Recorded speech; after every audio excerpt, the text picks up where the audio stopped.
start. Hey, I'm good. Well, I got Okay. You know why you asked that? My fault. You right. My fault, host. Coco B. West said he ready. Bro, I mean, hey, look at this. Your glasses got permanent liver damage. If you don't move away from me, okay, let's get serious. Let's do the introduction. Let's get it started. I just love what he said. I be chilling, bro. Y'all be strong with me, man. You barbecue them damn shades you got on. It don't even matter. Nigga, deep prescription. Nigga, don't even worry about it. That nigga was hungry. He put his own ribs on the guy. Supreme, I'm finna send you the link on IG. Let's get serious. Oh, I'm good. Okay. This nigga fun. For everybody who doesn't know, because we just pressed the line, we've been roasting each other for about 10 minutes before this started. So we've already got a feel for how each other works. It's already a vibe going on. But yeah, I'm gonna let That's big feel. Oh God. Okay. So I'm gonna let the lounge MVP go ahead and do the introduction. Go ahead, brother. Hey, I'm the lounge Shawn Michaels from '96. I told you this. You know why we here? It's powder on the flow. It's powder on the flow, man. Welcome. Get this boy some donuts. It's powder on the flow.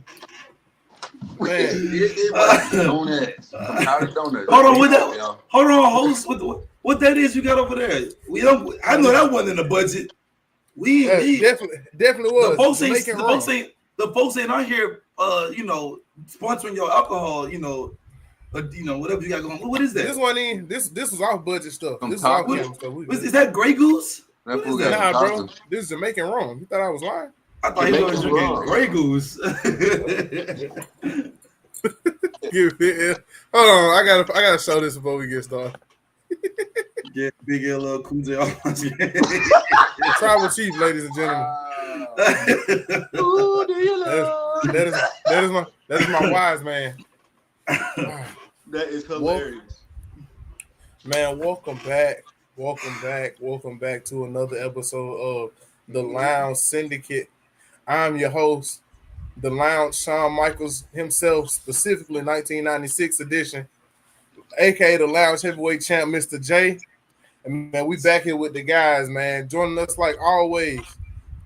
I gotta get us in the right order, I was just about to say, in the right order. I feel like I was about to say, I was like flippers. Hold on now. Yeah, this ain't how we get down. There we go. Nope, switch again. Oh yeah, there you go. There we go. Now we right. There we go. Yeah. Introducing first our co-host, Mr. Interface himself. The man changed the game, doing his own thing. We got Mr. The Face in the building. What's going on with you, D?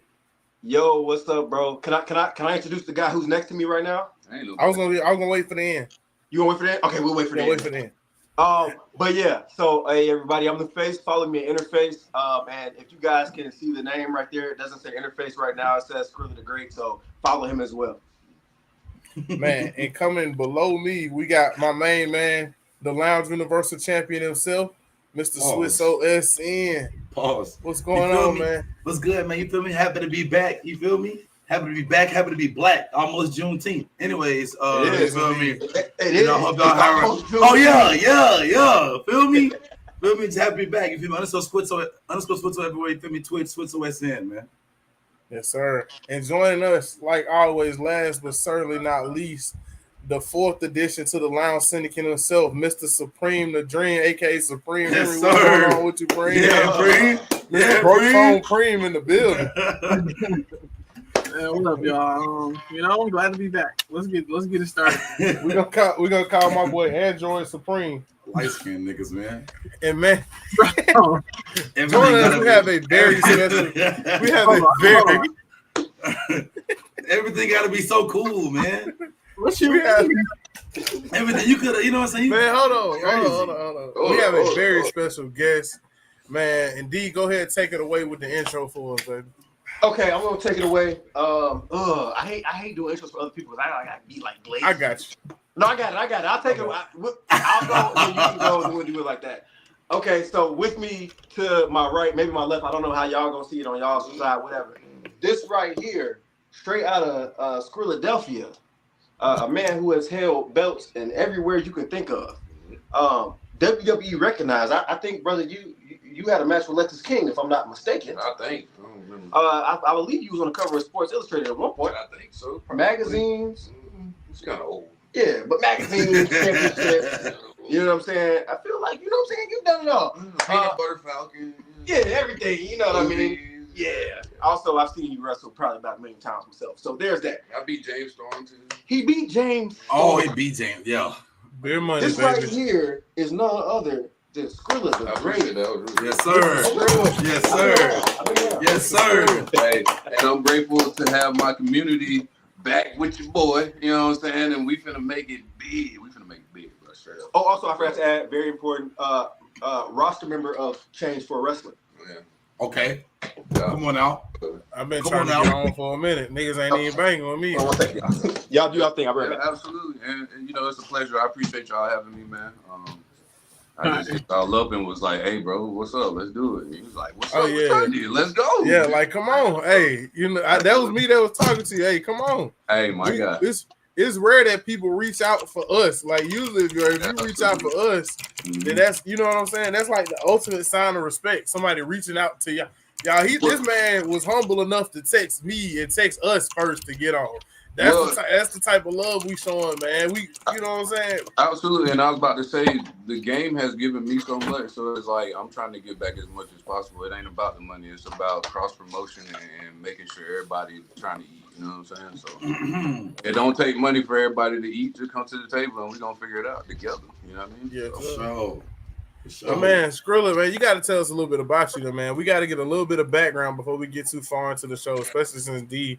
Man, I've been doing it for 11 years. I started in the backyard wrestling. I know that's untraditional as fuck, but shit, I had to find a way in this business some kind of way because we can't get in there the traditional way all the time. You know what I'm saying? So I've been doing it for a while, and I done brushed shoulders with a lot of people: Nick Patrick, Jimmy Wayne Yang, Micah Taylor from Deep South. Man, I could be listing names all day. Crew trained me for a while. Teddy Long, Rocky King, bro. I done brushed shoulders with like QT Marshall. I done brushed shoulders with a lot of guys that just done helped me and just sprinkled a little bit on my season, you know what I'm saying, and just kept going to make the gourmet meal that I'm making right now in life, bro. Mm-hmm. Skrilla, out of everywhere that you've worked, though, I gotta ask at least one good question. Out of everywhere that you have worked, where has been your place where you had the most fun? The most love? Yeah, like the most fun you done had working in a promotion. Oh, I mean, definitely change.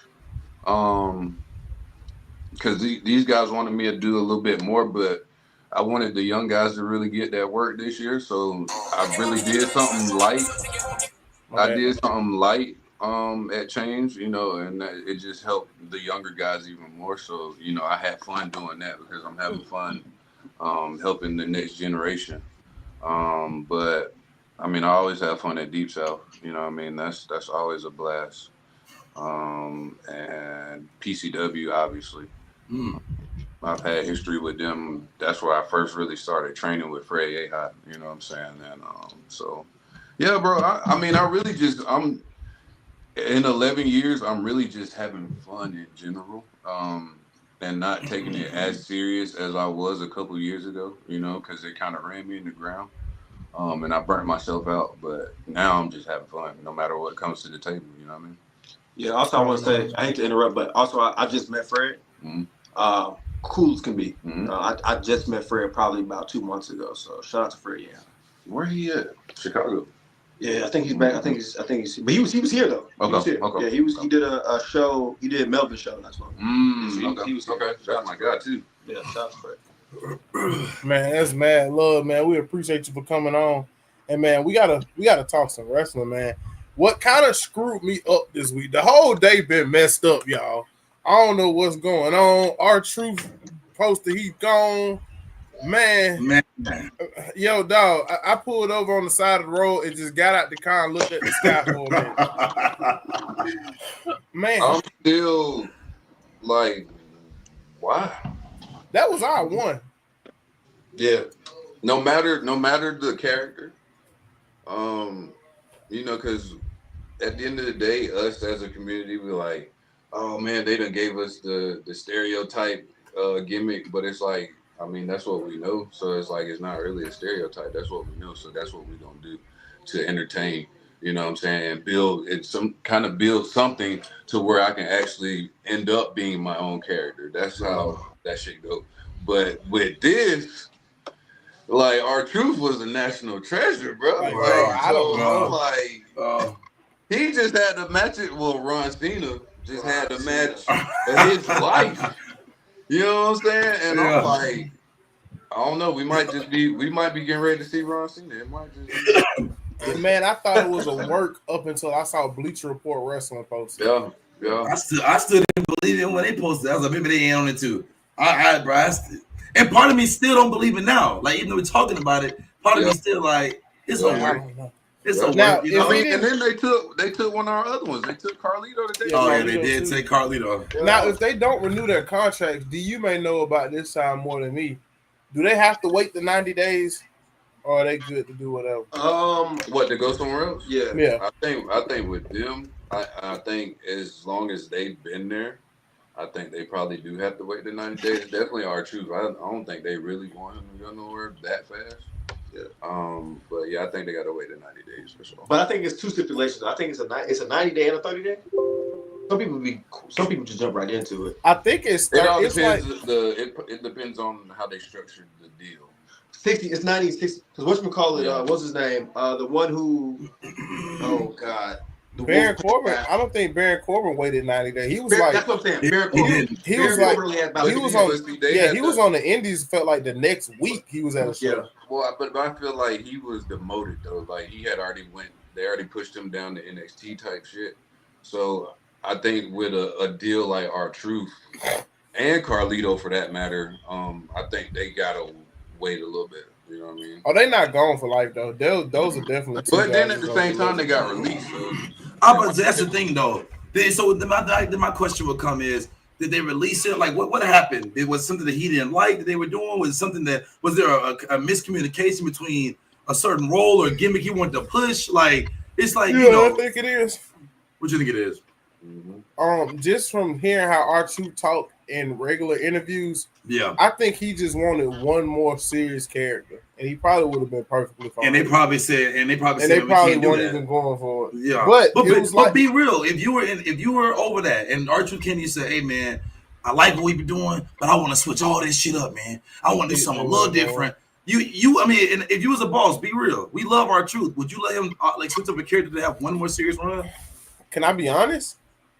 Go ahead, and be real. Be realistic. Being honest has never been something you've been afraid to do, Mr. Logan.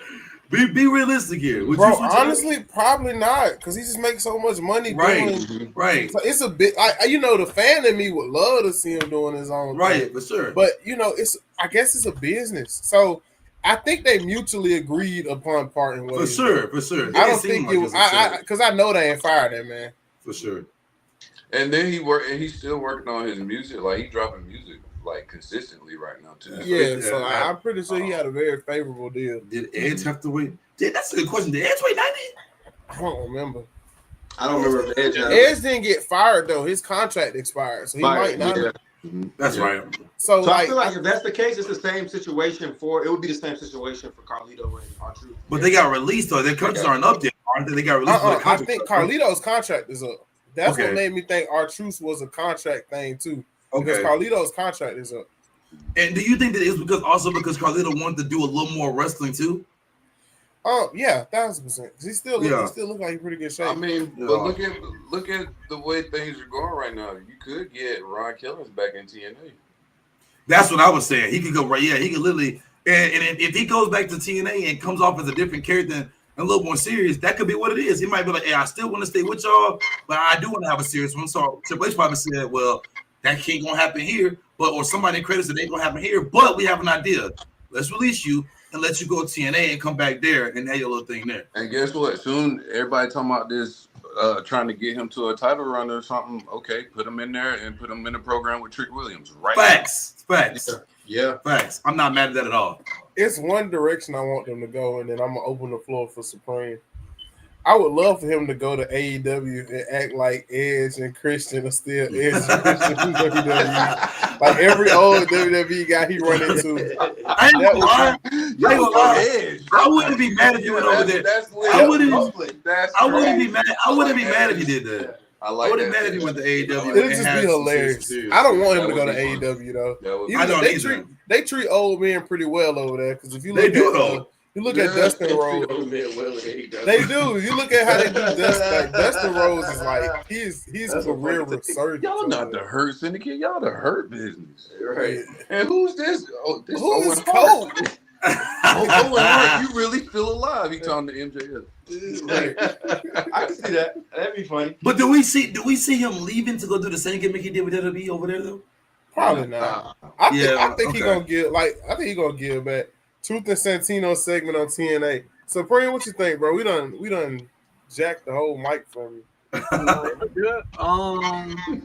was shocked at first. Obviously, it was obviously not something that you thought you would see today. But I mean, like you said earlier, I mean, I would like to see him go to AEW and do something comedic.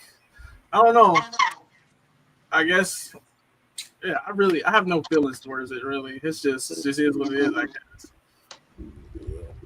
Well, with that being said, 2 thumbs up for R-Truth, man. You know what I'm saying? F in the chat for my guy. But man, gotta for R-Truth, bro. GG, bro. R-Truth, you know you forever in our hearts, bro. You know what I'm saying? You forever in our hearts, bro. Even if he was comedic, bro. I mean, it was good stuff, man. Yeah. Thanks. It was good. But, man, and the pop that he got when he did the 5-knuckle shuffle was just bro. Yeah, man. You know they rated that match 1.25 stars. Yeah, I want to hear that. That was great, man. Listen, I hate Dave Meltzer. Dave Meltzer is someone else I dislike. If it ain't the Young Bucks, he ain't running with it, which is crazy. Wait, you said who? Dave Meltzer. Oh, I thought you said Dave Blunt. I ain't got nothing against Dave Blunt. I can't add Dave Blunt on the hate list. Dave Blunt's got enough going on, bro. He got enough haters, bro. These young niggas, man. With me being a professional hater. Hey, look, with me being a professional hater, even I know when it's too far. With me being a professional hater, it's too far they be doing that, man, bro. Listen. So while we here, I need to hear from you. What was the story with Pat McAfee? Please. Let me sit up. Please. I'm gonna be honest. I'm not a Logan Paul fan at all. Like it is and you know why? You know why I'm not a Logan Paul fan? Like I don't think you gotta cut teeth 20 years on the indies and go work this promotion, that promotion, whatever. But we always talk about industry plants. I hate industry plant, bro. That is the only issue I have with him. And outside, like just from a wrestling aspect, as a personal, I don't care about what he is as a person, right? Because but from an industry standpoint, I just feel like it's so many people. Bro, y'all drafted Carmelo Hayes in the first round last year, and Logan Paul got more singles titles than him. And that's not even because of Carmelo Black. I'm a huge Andrade fan. Andrade ain't got nothing since then, whatever. Of course, they're gonna put him in Money in the Bank because he's gonna give you a good spot. Right. And if they're not careful, they're gonna fumble the bag with Aleister Black too. They're just gonna keep him. That's what I'm saying. Oh man. So I get it. I get what you're saying. That's my biggest problem with Logan Paul. And at least with Logan Paul's matches, he's crisp with what he does, bro. But I just feel like I don't know. I'm just not moved. I'm not watching him to watch a technical masterpiece. I'm not with Pat McAfee either, but I like Pat McAfee in every other sense of whatever over Logan Paul. So let me ask you this question. I'm going to mess you up with this one, right? You put yourself in my shoes, for example, being a booker, being a promoter. Pat McAfee walk up to your front door and say, I want the main event, and Logan Paul walk up and say, I need the main event too. Which one are you putting in the main event, brother? You already know I'm a huge personal feelings type of person. Wait, hold up. Like, okay, so you say that, but who's the opponent? That will determine which one I put in. Oh, that is true. Because Really? some guys can have a good match with a wrench. Okay, So- wait. Bro, I'm. What did we say? You said he almost beat Gunther, didn't you? No, but listen, but check it out. If we And it was a good story. if we okay, wait. That's what I'm saying. I love a good story. Who's the greatest wrestler of all time in your opinion? Just give me somebody. You can throw a name out there. He said it. Who? Shawn Michaels? Yeah. Shawn Yeah, Michaels. that's You got probably Shawn my Michaels. Pat McAfee said I need the main event. Logan Paul said I need the main event. We're going to get Shawn Michaels. Who are you picking, brother? I'm still going Pat, bro. No, you're not. Why do y'all keep trying to? And Why you're do y'all gonna keep have trying those to change my mind? AEW I TV don't like ratings. this man. And your TV ratings are gonna do this. Insanity. Man, what, bro? Bro, You are not picking and then Pat. I'm gonna be honest. Shawn Michaels isn't a good choice at all because Shawn Michaels can wrestle a good match with a plastic bag. With anybody, you're not wrong. So That's fair. It don't matter who I pick. But you don't think him and Logan would put on a banger, bro? Yeah. Come on, Hey. bro. Young Shawn and young Logan would go crazy. Hey. Them two personalities in Hey. the ring working Pat together, McAfee, bro. when he first retired from the NFL and So- was wrestling, probably go crazy too. So basically, Pat McAfee is an older Shane McMahon. Also, I gotta say this too. Ooh, I hate to yes. say it, but I gotta bring it up because now I feel like I'm in a defensive yes. mode. Pat McAfee's an industry plant too. He played for the Colts. But yeah, but he ain't never held a title. Pat McAfee's never held a title. What difference does it make if he held the title or no? He just Pat said- McAfee ain't never held a belt. That was my biggest problem with Logan Paul. He has had, and he held it for 100 and some days. Mhm. And wasn't even there forever. But see, Yeah. but God. this is where it gets interesting because Pat McAfee doesn't even have gear. yeah, but they both bring Yes, different Hendricks. markets. They both bring different markets. Like Pat bring the college football market. And Exactly. Logan Paul brings the entire world. He got 2.5. No, everyone million hates followers. Logan Paul, and you know this. Everybody don't hate him though. I don't hate him. I love him. I'm Come talking on. about He could, hey, he Logan. does promo better than a lot of guys. His promos but have the gotten thing better. is, and you know what it is? That's not even. He ain't even playing a character, bro. That's just him. That's He's him. aggravating. And that's what makes it so good. That's the him. best type of character, though. That's him. Not Okay. everybody. Look, bro, you gotta Before understand. we Not dive everybody deep into is. this- Wait, go ahead, Supreme. You thought you Bro, should give a take. You Go gotta ahead. understand. Not everybody in the WWE per se gets to say in their own character. So when you come in as a guy like a Logan Paul, and you're able to have a character that people hate you so much because of your outside, everything that you got going on. Like that's the best type of character. Like when you think of a persona, it's the real definition of a persona is the best version. I think is you, but turned up a little bit times. I would say like times 10. So when you can have a persona like Logan Paul has, where like everybody has these different opinions on him, like that just screams money. And they were smart and put him under Biz's wing when he first came in. Exactly. I got another question before we get to. I got a question for you, Jay. So He's not Hey, trying to hey, hear none hey, of this. I No, just I'm want not to let saying you none of know. this. I got another I just want question. to let for you know though. You know Logan Paul had a longer United States title run. Out of the last 10 runs, he's had the longest run. He held it for 273 days. Name the Okay. last 10 U.S. champions. Austin title- Theory, title Bobby opportunities Lashley, aside. Seth Rock. Well, okay, so these are the actual title reigns, not the last 10 people. Just name them. Okay. From 10 to now. Yeah, Austin but Theory, also- Bobby Lashley, Seth Rollins, Austin Theory, Rey Mysterio, Logan Paul, LA Knight, Shinsuke, LA Knight, Jacob Fatu. Okay, that's cool. I also got to make this statement too. Technically speaking, wouldn't everybody right now in the major picture be quote unquote an industry plant? Somebody's dad, somebody's uncle, somebody's cousin. That's is not- the No, reason that that's not an To me, industry. that's That's not an not industry plan. That's not industry That's what plan. you That's were not an supposed to industry do. plan. That's not That's what industry you were plan. supposed to do. No, because that's No. just like that's just like nepotism. that's like yeah, it's nepotism. That's like a famous athlete having a child. That's like Bad Bunny. Bad Yeah. Bunny. That's like the Griff. That's Yes. like the Griffies in Like, baseball. Exactly. That's in another genre of being an artist. And they came into And something then else. comes- Okay. Yes, for example, I'll like point it out. Beyonce's daughter wouldn't be an industry plant; she'd just be a nepo. Yeah, this is nepotism. Like Cardi B is about to come over and do something with one of them. Right. That would be- Right, Okay, I'm on the same page as you did. I'm just making sure that Bro, you know she's hosting SummerSlam? which is Yeah, awful. that's kinda Which is wild. awful. I don't know. It might be entertaining. it might be good. Y'all don't like O'Connor? I ain't gonna lie though. I ain't gonna lie to y'all though. Sexy Red Red hosted NXT last year, and it was actually very entertaining. But that was lit though. That was lit. But and let me say this: I feel like we need to go ahead and appreciate this while we getting it. Oh, absolutely. For sure. What you said? Absolutely. For sure. What the hell? Okay. Phone broke. I ain't lie, bro. I'm not a fan of Cardi B, bro. I'm 2-day event and still won't see a women's U.S. title match this summer. What? Bro, oh my we gosh. don't get no. She's gonna have the belt that long. Oh, I don't know how long she's gonna have the belt, but it's you can't hardly get a women's mid card match. Bro, I'm about to throw in a wig and go in there and take it myself. Call me Joanna Switz. Joanna Switz is crazy. When they get back, we're gonna break down the SummerSlam card. So it's that time of the month. It's that month. Tell me what the topics is. While they go. Oh no. This you ain't sending sign. We just kind of we just kind of going. Okay, cool. What was Santino's female character? What was his female character? Santina. Sweat.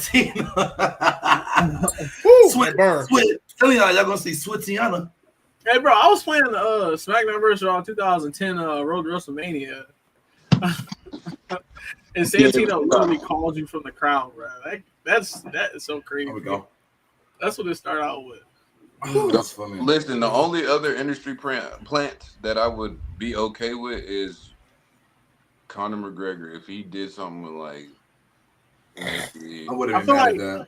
I wouldn't be mad at that. Like him and Miz going back and forth on the mic, or Logan or something. You know what I'm saying? Like I wouldn't be mad at that at all. I feel like that his time already passed to come to WWE. Right? If he I agree. Not with the merger. Not with the merger. Oh well, yeah. What makes sense? They about to do all of them in one. Wait, he could pop up. He could definitely pop up for like some kind of one-off thing. But I wouldn't even be mad at it. Better last year, like a long time. I'll forget. Like I ain't gonna lie, 3.5 years ago, I wouldn't have been mad at Conor McGregor coming in and having like a year just just like for a year. Give us 1 year. Cain Velasquez came in. He just got in trouble.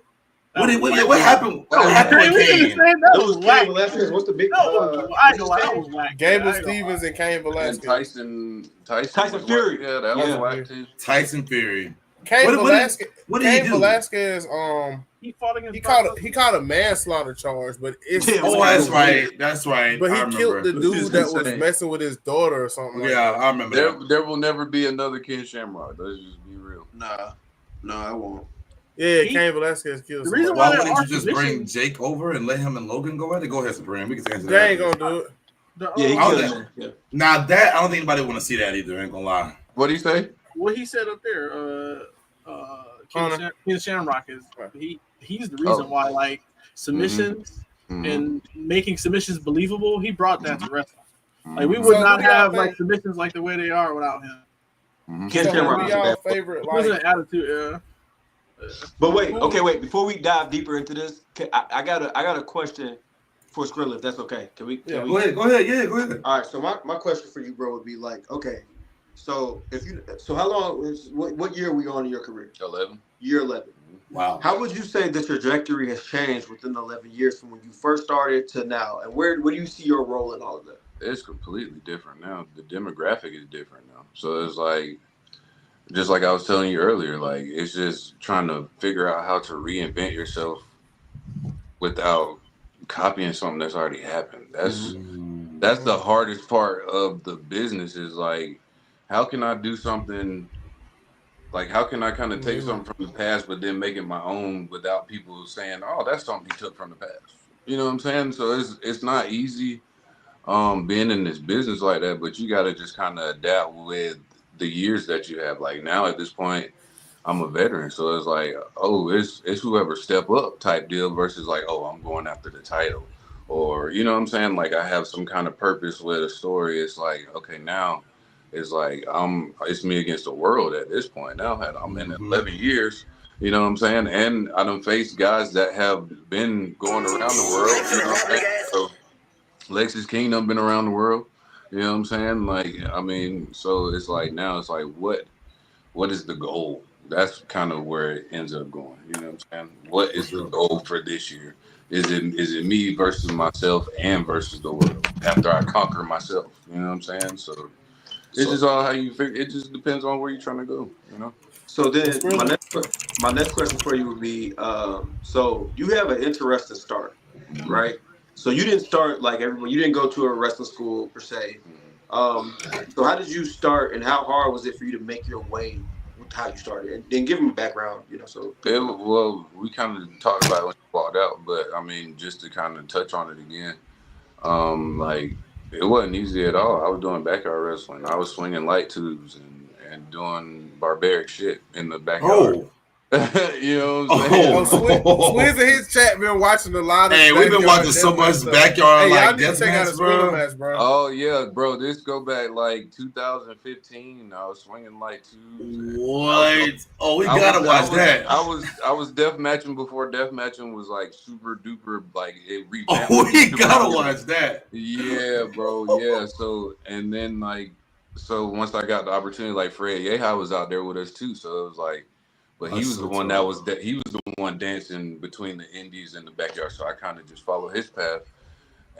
But I wasn't Fred Yehi. Fred Yehi is a different breed, so they're like, "Who's this guy trying to come in and do the same thing he doing? He can't beat him." You know what I'm saying? So it was really rough on me because, I mean, again, you know, in Georgia, you know, I ain't trying to be like that, but the color of your skin is a big a big problem in certain places, you know what I'm saying? So it was hard to even get over, but I think I got over by just keep pushing. They like, man, he ain't going to no school. He doing backyard wrestling and he's trying to get out here. It got to the point to where I kind of earned their respect because I just wouldn't give up, you know what I'm saying? So sure. Yeah. So go ahead, bro. Go ahead, ask your question. I had a question. So with that, who would you say were, because you know, imitation the greatest form of flattery. Who would you say some of the guys that you not per se, oh, I stole this, give it, whatever. What's some of the professional guys who you feel like, hey, I grab a piece of this one, I grab a piece of that one? I mean, obviously Randy Orton is a lot of that. I really enjoyed the Legend Killer gimmick, and so like when I first started out, that's kind of what I was doing with the backyard guys. I'm like, let me go at all the vets and try to end their career so I can get mine going. You know what I'm saying? Obviously, Shawn Michaels, like we said earlier, that's my guy. Them really the base too, with a little sprinkle of The Rock and Stone Cold. You know what I'm saying? So well, I guess if you ever need a manager, man, I'm here to talk. I specialize make in my bullying. job easier. Yeah, man.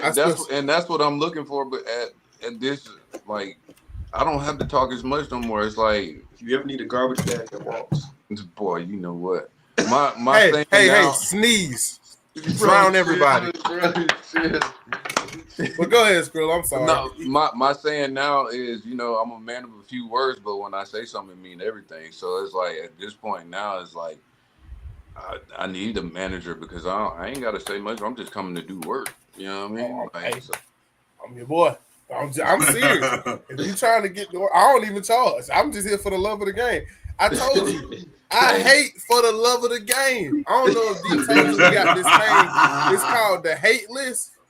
Had to change the name for legal purposes, but I'm hating for the love of the game. For the love of the game. For the love of the game. Somebody got to do it, bro. For the love of the game. Somebody got to Don't encourage this. Stop encouraging this. Somebody got to do it. I'm gonna ask one more question. Stop encouraging this, man. Stop encouraging him. No, we got to encourage him. But no, so I'm gonna ask like one more question because I know we have another little surprise that I didn't tell y'all about, but it's another surprise. I will say, so has it? You have the cutter, the springboard cutter that you've been doing since I've watched you. Actually, I remember it's called the Skrilla ride. Oh, I know what I was gonna get there. I know what it's called. It's called a Skrilla ride that you've been doing. I remember. The Skrilla ride.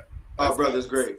So that name is tough. That name is tough. Skrilla ride. The name means just as much as the finisher.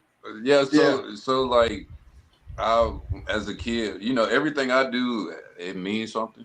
So as a kid, I used to love going to Six Flags. You know what I'm saying? And I'm Skrilla the Great, so it's like Six Flags, the Great Adventure, and I was like, oh man, I can kind of flip that, and because I'm trying to figure out how to reinvent myself without copying off somebody else. So I'm like, I've been in Atlanta almost 20 plus years, in and out, back and forth. You know what I'm saying? So it's like, bro, let me show my appreciation to where I was brought up as, and so I was like, okay, let me do the whole roller coaster gimmick. You know what I'm saying? All my moves have some kind of name like that. Like the Skrill machine is my ripcord sling blade for they had the Scream machine.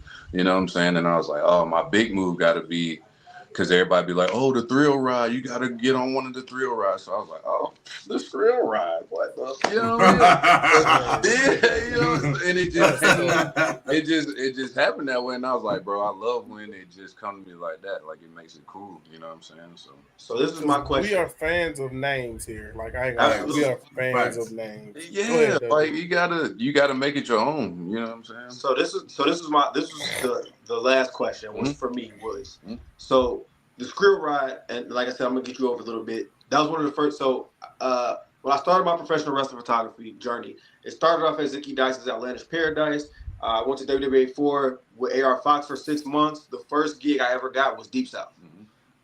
So I remember when the first time I ever seen the Skrill ride, I was like, oh, what the heck is this? Like, that was the first move I remember like actually popping off of, like, oh, that's crazy. So my question was, I talked to Stud Marshall before. He's had finishers change over the years. Was it always the Skrill ride, or was there other stuff before that, and what was it if so? No, honestly, I got the Skrill ride, which is the springboard cutter. I got that cutter from AR Fox when I was training with him. And he kind of blessed all of us with it, because just about all the guys that he's trained do it too. But before that, I was doing what is called Welcome to Skrillville, and it's a backdrop into a rock bottom. I think Roman Reigns on it at one point. You know what I'm saying? But it was just like something to lead up to this field. You know what I mean? But it was. I mean, I think it was his finisher in FCW. Okay. But I couldn't do it to everybody. So I was like, I got to find something. You can do it to everybody, all sizes. Everybody, all sizes. But now I'm like, man, I might go back to that, because the Skrill ride, but the Skrill ride the ride getting old. You know what I'm saying? So, Well, I'm gonna just go ahead and say, brother, thank you, man. Absolutely. Appreciate it so much, bro. Hey, June 15th. James coming up. June 15th. Me, Chad, Skywalker. Skrilla, I'll be there. Cappuccino Jones, Mr. WWID, I'm going to get him right so he can go back to WWE and say, man, that Skrilla the Great. After they done heard it from Lexus King, they're going to do it again. Because after I faced Lexus King, guess what he did? He won the Heritage Cup. So he learned a lot from me too. So, I'm going to help him out too. Absolutely. So, all right, man. Love. Hey, man. Appreciate it, man. Yep. Man, shout out to Skrilla, man. Nah, that was great, bro. For real. Shout out to Skrilla. Hey, give him my information, bro. If he's serious about needing a manager, you know what I'm saying? I'm here. I will. Thanks. I will. I 100% will do. Since Supreme want to get into wrestling, shoot. Yeah, absolutely. And I love Skrilla to death because he has a story that's different. Most people go to a school, they wrestle, they hit the road. Skrilla came from backyard wrestling, kind of like that's crazy. KJ Orso. How much these motherfuckers paying me? Whoa! On this show. Oh, F-bombs. How much I'm getting paid? I know that ain't who I think it is. I know that ain't who I think it is. Oh Lord! I know this ain't who I think it is. I would prefer if y'all were to stand up and clap right now. If y'all are able to stand up and clap. No, I got this. I got this introduction. I got this. I'll handle this. Y'all don't even worry about it. Joining us. You know what I'm saying?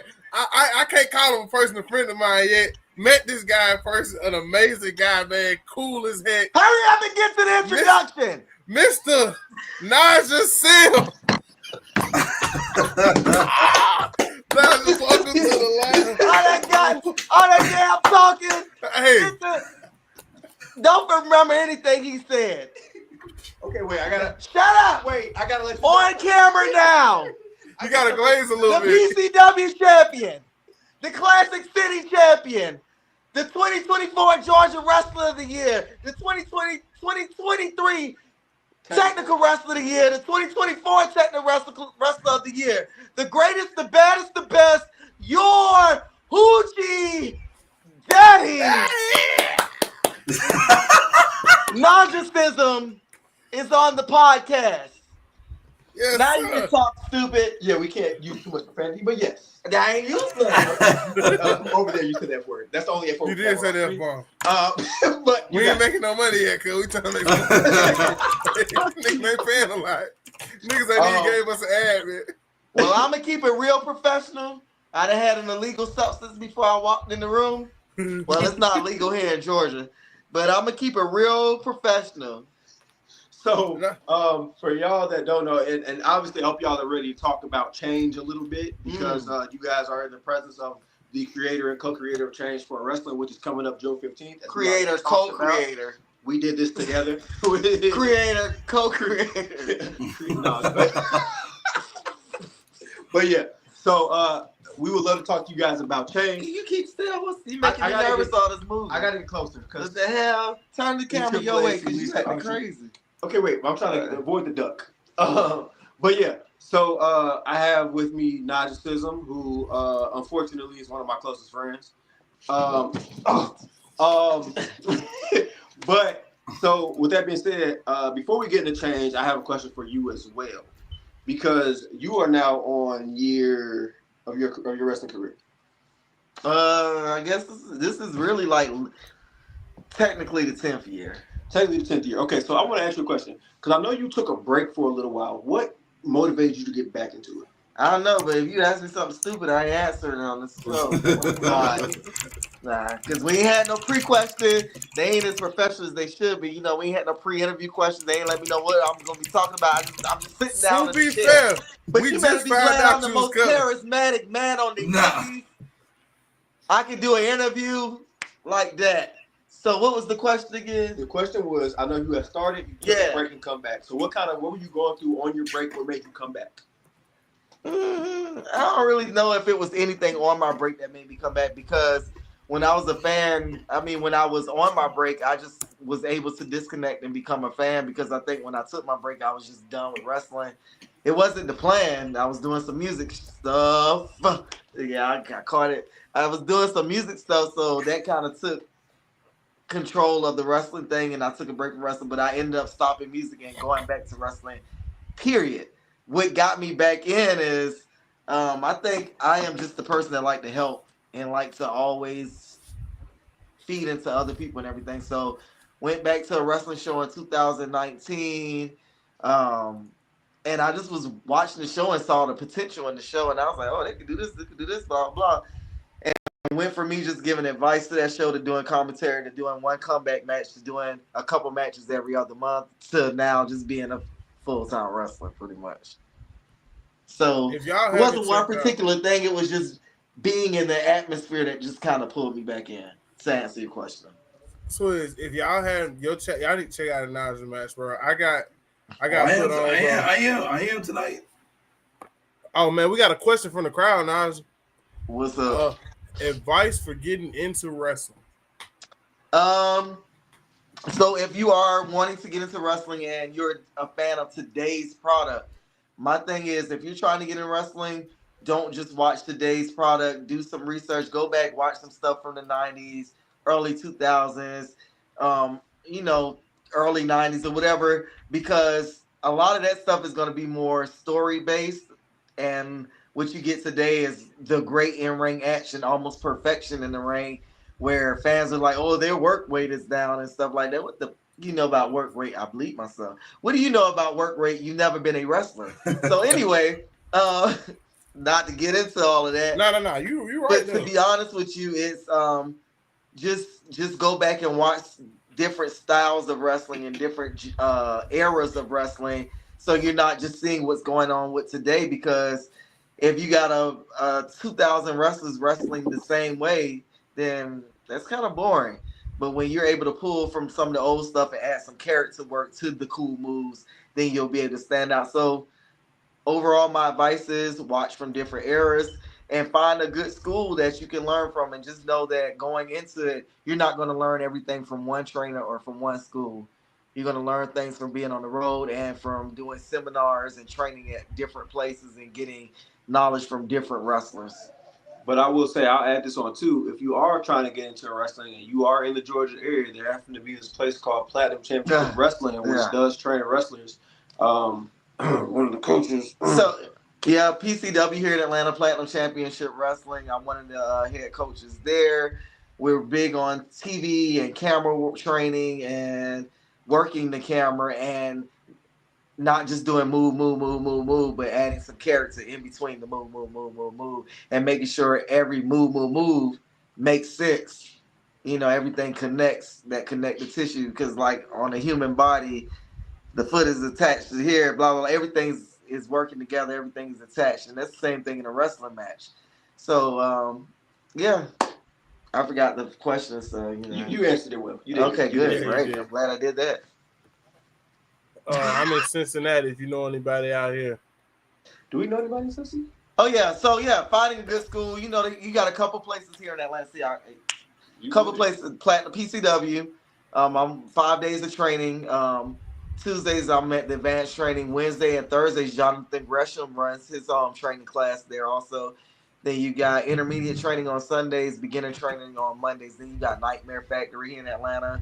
You got WWE4. It's plenty of places to train, but of course, I want you to come to PCW, because the PCW, you're going to get the moves and you're going to get the character development.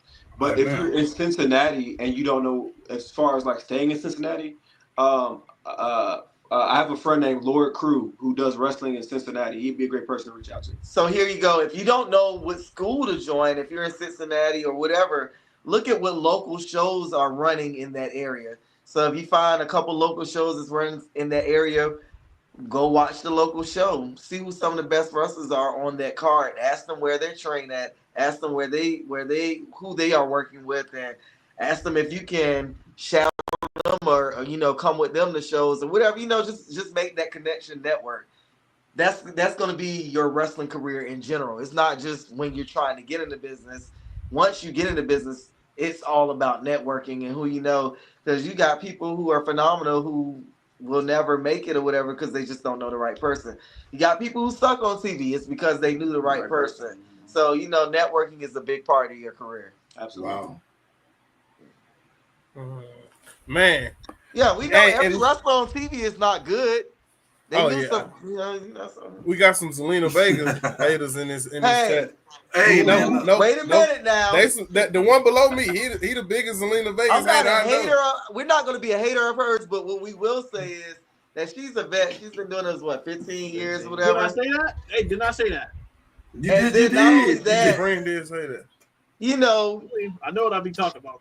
She's somebody that they can use in so many multiple facets. She's decent in the ring, but when she can't do in ring, she would be a great asset to being an interviewer, being a manager, being commentary. She can be used in every aspect. We need to hurry to get there then. Yeah.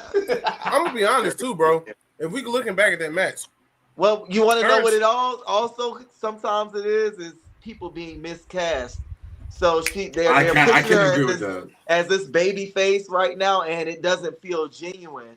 When she's a heel, it feels genuine. You feel like this is her being herself, and I feel like they have her in the wrong role right now as a baby. That's probably what it is. And then I'm gonna be honest, put her against Chelsea and do her no favors either. Not saying Chelsea is bad. Everybody loves Chelsea. She has to be up against a definitive heel, somebody that people really hate. Yeah. They put her ass against Charlotte, they gonna cheer. Oh, facts. When she fought, she had a match like last year against Ivy Now at a house show I went to. Bro, it was like really good. Like, those two just worked so well together. She can work. Put her against Nia Jax, they gonna boo the shit out of Nia Jax. You just gotta have the right opponent. Facts. And you can't put her in against somebody who the crowd been. It's a groundswell on Chelsea. It's been a groundswell on the Chelsea for the past 2 years. So it don't matter who they put Chelsea against. Some people, half the crowd is still going to be going for Chelsea because people just love Chelsea. Right. So it's just the wrong person for her to be feuding with. Now, since you here, man, did you hear about the R-Truth news like the rest of us, man? So, your Hoochie Daddy was in 2-3 years ago. I was in an R-Truth music video. Was very gracious to work with the man. What you see on TV, he's just as genuine and cool in person. Actually did 2 music videos with him, fight scene and everything. So for somebody who is connected to him, I don't necessarily think it's a bad thing because I feel everybody's like, he's a national treasure. But, he's in his 50s. I know people felt like he was going to have a job for the rest of his life, but I don't know if that's generally, for somebody to be in WWE with total over 20-something years. Crazy. Yeah. So in my opinion, what's going to happen is maybe he takes this year off, 2 years off, or maybe he goes to an AEW, a TNA. A TNA, I think, really is the landing point for him. A TNA, do a year or 2 in TNA, do some great stuff as Ron Killings, flip the switch, does the serious character, and then 3 years from now, he has that Legends contract with WWE. And I definitely think it's coming. He's a surprise interest in the Royal Rumble, and we get the Legends because he's never going to be out of shape. So we'll get him in the Legends contract 4 years from now, and he's doing that surprise interest in the Royal Rumble, and even maybe a comeback match and a lot of little spots on Raw. We're going to get that out of him. He's definitely going to have a Legends contract. And somebody else and before we get into it, because we got to talk about Money in the Bank too. I think Cardona is going to get a Legends contract. I don't know why. I feel like him. That might be Kurt. Legends contract? No, this man is going to get a contract. A contract, not a Legends contract. You realize he's still in his mid-30s. He's still young. Right. He is. Also, you got to think about it too. I don't think Zack Ryder was a legend yet. He is somebody that's gonna when he comes back. If they put him in the position how they did the mystery opponent for Self, and it ended up being Cody, and it was this big hype around it or whatever. If they give him that big introduction back, I don't feel like there's no way he can fail. And if they have a set plan with him coming in, I feel like he can come in and do things not on the level of Cody, but it can be just as big as the impact if they let him be who he is on the Indies versus Zack Ryder. Also, I gotta say too, I'm pretty sure Matt Cardona, he's the indie guy. I'm sure he's made, and this is gonna sound crazy, but I'm pretty sure he's made way more money on the indies. No, he said he makes way more than he makes. Way more. Yeah. Is he like an indie? He's like an indie legend though, right? Like he's like that's his thing, right? Yeah. He's had matches with everybody. He's done it all. I watched him in some old death matches too, bro. I was like, man, dude did everything, bro. Yeah, he's done it all. So I don't know. He's one of those people that I don't even think needs to be honest. He don't need it, but I feel like that would be a good way to put that check mark on his career and go back and be in a main event position, which I always knew he could be in a main event position. And one thing I will say about being on the podcast, y'all see how I switched the Hoochie Daddy drop for a second, because I don't really watch wrestling as a fan anymore. So there are certain matches that I watch or certain shows that I watch. If it's good character work and a good storyline, it pulls me out. I'm able to get out of being a wrestler and get out of reality, and I'm just in that moment and I'm a fan. But very rare can I just watch a full show as a fan. So I watch everything analytically as a trainer and as a wrestler. So I don't just look at storylines and stuff like that and be like, oh, this might happen. But I say it from a Booker standpoint of like, well, if they're trying to build into this and they're trying to build this person up at the main event, well, this is going to happen. Or if they're trying, I'm thinking that way versus like, what's the cool thing that's happening at the moment? I'm thinking of from a business term. And I'll bounce off that too. Is I kind of have the same kind of feeling when it comes to watching pro wrestling. Like I feel like, in my perspective now, it's hard for me to kind of enjoy it as a fan. And we tell you that all the time, though, D. We have to. We literally have to tell all the time, bro. You gotta be a fan for a second. They'll call me all the time. You have to be a fan for a second. Because I've seen it so many times to where like it's kind of hard for me to just remember I'm a fan today. I understand completely. That's why I say when people like want me to do a podcast and want to be like a watch along or something like that or whatever, it's hard for me to do it because perfect example. I don't watch a lot of AEW, but one of my trainees was over here and we watched I'm not going to say what match. We watched a match from the pre-show, the kickoff or whatever for the AEW pay-per-view last week, and within the first 2 minutes, I was about to lose my mind. The referee, for the whole match, the referee looked stupid. They made the referee look stupid. He was just standing there waving his hand the whole match, no counting. There was no character work. All the wrestlers kept turning their back to the hard cam. And I'm a big stickler on, like, you hit a big move, you got to work that camera. You got to turn to the hard camera and stuff. They turn their backs to the camera. It's a tag match. Wrestlers leaning on the ropes during the tag match. I'm like, y'all on TV. Y'all supposed to know this stuff. It's like they forgot the cameras was on them. It was like, and you know, I've watched every era of wrestling a lot, and I've sold it to every era of wrestling. So, and I'm a big WWE fan, but you know, I'm used to stuff being perfect. I'm used to wrestlers having the tag rope and all this shit. So if I see wrestlers leaning on the ropes or doing stuff that's less than, I'm gonna call it out. So it's hard for me to watch that type of stuff as a fan. Supreme, take notes. You know you trying to get into this, Supreme. Like I'll watch if I watch the AEW pay-per-view, oh sorry, the cuss word. Sorry, I'm so rated R. But I'll watch the whole pay-per-view and I can't enjoy it because I have 100 notes from each match about what should have been done and what shouldn't have been done and all of that. And you tear up the studio. Oh, but okay, so I have another question for you. And then I'll let y'all, I know y'all probably, Najasism is an open book, meaning like if you guys have any questions, like I wonder how he feel, like, you know, just anything is a great question to ask. I definitely got a question for him. Cause y'all okay, well then we'll go ahead and take yours. Go ahead, brother. Logan Paul. Yeah. How do you feel about Logan Paul? So when it comes to the wrestling business and money, I think of the wrestling business as a business. Logan Paul is money for the company. Logan Paul is going to get millions of people who have never watched the product to watch the product. It's all about business. It's not about how much he did on the indies, who he trained with, how long he was on it. This is about how much he can make this, how much money he can make this company. And people got it versus the wrestling fans who watch it as fans. I'm watching it as somebody who promotes a wrestling show and know how much money goes into wrestling, how hard it is to get sponsors and all that kind of stuff. So it's about money. And not only is it about money, but he can hang in the ring. He's athletic. Oh. He looks the part. Oh. Man, I wonder. He's athletic. He looks the part. He looks like a star. Man. He performs like a star. He has not failed yet. He has delivered every single time he's in the ring. And he is going to be a money maker for that company for a lot of years to come. Wow.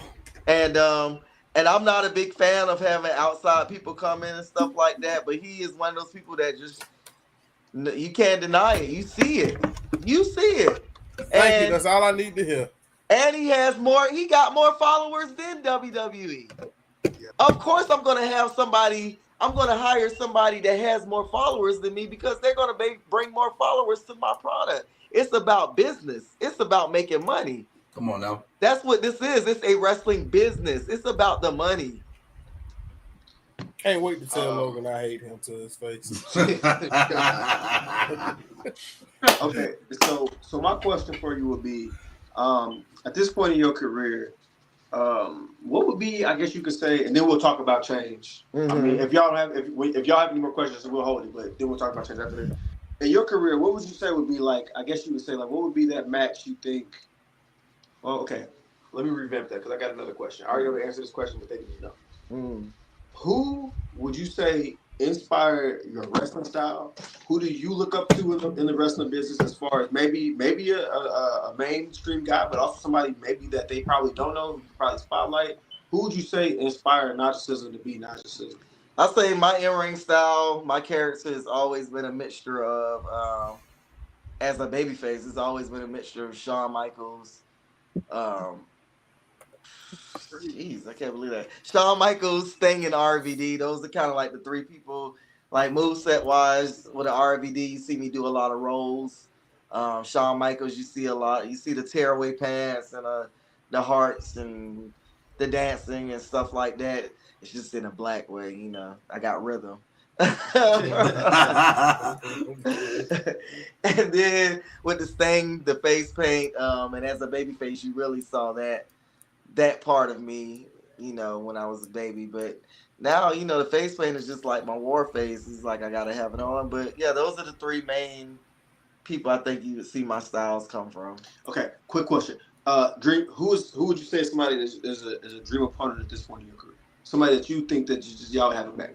Well, I don't think I will say this. I feel like anything you do in life, you got to set goals. You got to know what you want out of it. You got to know what you're doing it for. And so earlier this year, I set some goals. I was like, I don't know how much longer I'm going to be doing this, but I'm going to set some clear goals of things that I want to do before my career is over. So as long as those things, because we can't measure our success off of what people think our success is or where they think we should be. You got to create what you want your point to be. So I pretty much have set where I want my goals and everything to be. And then after that in my career, if my career is over that, or if it goes higher after that, that's great. But as long as I make it to these points, I'm satisfied. So what was your question again? Yeah, because you didn't answer nothing. Yeah, I know, shit. Dream opponent. Dream opponent. All right. So the reason why I said all of that, I don't have a set per se dream opponent at all, because that's not really one of my goals. One of my goals is to do a lot of international stuff, whatever. But I guess I would always say like Bryan Danielson would be like a dream opponent. Outside of him, I don't really have dream opponents. There are people I would like to wrestle, and I don't want to wrestle them because they're dream opponents. I want to wrestle them because I want to prove I am on that level and I am as good as them. It's not a fact that they're a dream opponent. It's that I'm just as good as you, so I want to wrestle you. You're not a dream opponent because, it's my dream to be in the ring with blah, blah, blah. I'm going to wrestle you the same way I wrestle a rookie, blah, blah, blah, because I'm always there to steal the show and to be the best wrestler. So it's no dream opponent, buddy. Okay. Now, back to it. If y'all have any questions about wrestling at all, like literally anything, a question that you've probably been sitting on, you know what I'm saying? Yeah, ask me. I love answering questions. I got a question. When it comes to cutting promos, how do you get yourself in that mindset to cut a promo that doesn't come off corny but comes off like it's legit? You have to believe in who you are. So that's the reason why we got wrestlers fumbling over words and stuff like that is because they're playing. They don't know. So I tell wrestlers all the time, if you don't know who you are, the crowd is not going to know who you are. So if you don't, I stopped it. So if you don't know if you're a heel or face, if you don't know what your character is before you go out there and you want the crowd to decide, no, you don't wait on the crowd to decide. You tell them what you want them to be. You make them cheer, or you make them boo, or you make them whatever. You have to bring that emotional attachment into them. So with promos, I just feel them. And before, as a baby face, I would just talk. I'm different. I got acting experience, but words just kind of flow. If you really into your story or you into your character, you know who your character is, those words are going to come out. I think one reason why people get stuck on promos is because they don't know what story you're telling. They're just like, hey, so-and-so, I'm just going to beat you when I see you and blah, blah, blah. And it comes off as corny because... Don't laugh, Supremes. I know why you laughing. I know why he laughing. They're not being themselves, and they don't really know who their character is. They just saying what they think they should say. So let me go ahead and tell myself, I got to turn heel tonight. I got to kick somebody in the lower regions and finally become the Hoochie Daddy at this company. I've been this babyface character for 2 years after I had my initial turn into Hoochie Daddy. And I wasn't supposed to cut a promo tonight. I did my little heel turn. I hit him in the lower regions. I beat him down. I did my Hoochie Daddy dance and I walked off. And as I walked off, the crowd was starting to boo. And at that moment, my character said, after all I've done for this company, I'm thinking in my head, after all I've done for this company, as long as I've been a baby face and a champion for this company and all this kind of stuff, been the face of this company, they got the nerve to boo me. I immediately turned around and went to the commentary table and grabbed the mic because I felt it in that moment. And I'm like, I can't believe y'all, how dare y'all boo me right now? After all I've done, and I just expressed myself and was like, blah, blah, blah. And I talked about the champ who had just lost the belt. You know, it pretty much, it just came out. So I guess you got to feel your character. And I say with a lot of this, darn, I hate to say AEW. I'm just going to say in a lot of promotions where people don't know their characters and they just do cool moves, we see when they get on the mic, you see what happens when they get on the mic, right?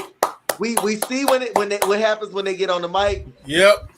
They're uncomfortable. They don't know what to say. They don't know how to say it or what to do. Losing the words because their focus is on doing cool moves. So when it's time to tell a story or cut a promo and sell tickets, because your mouth and talking is what sells the tickets.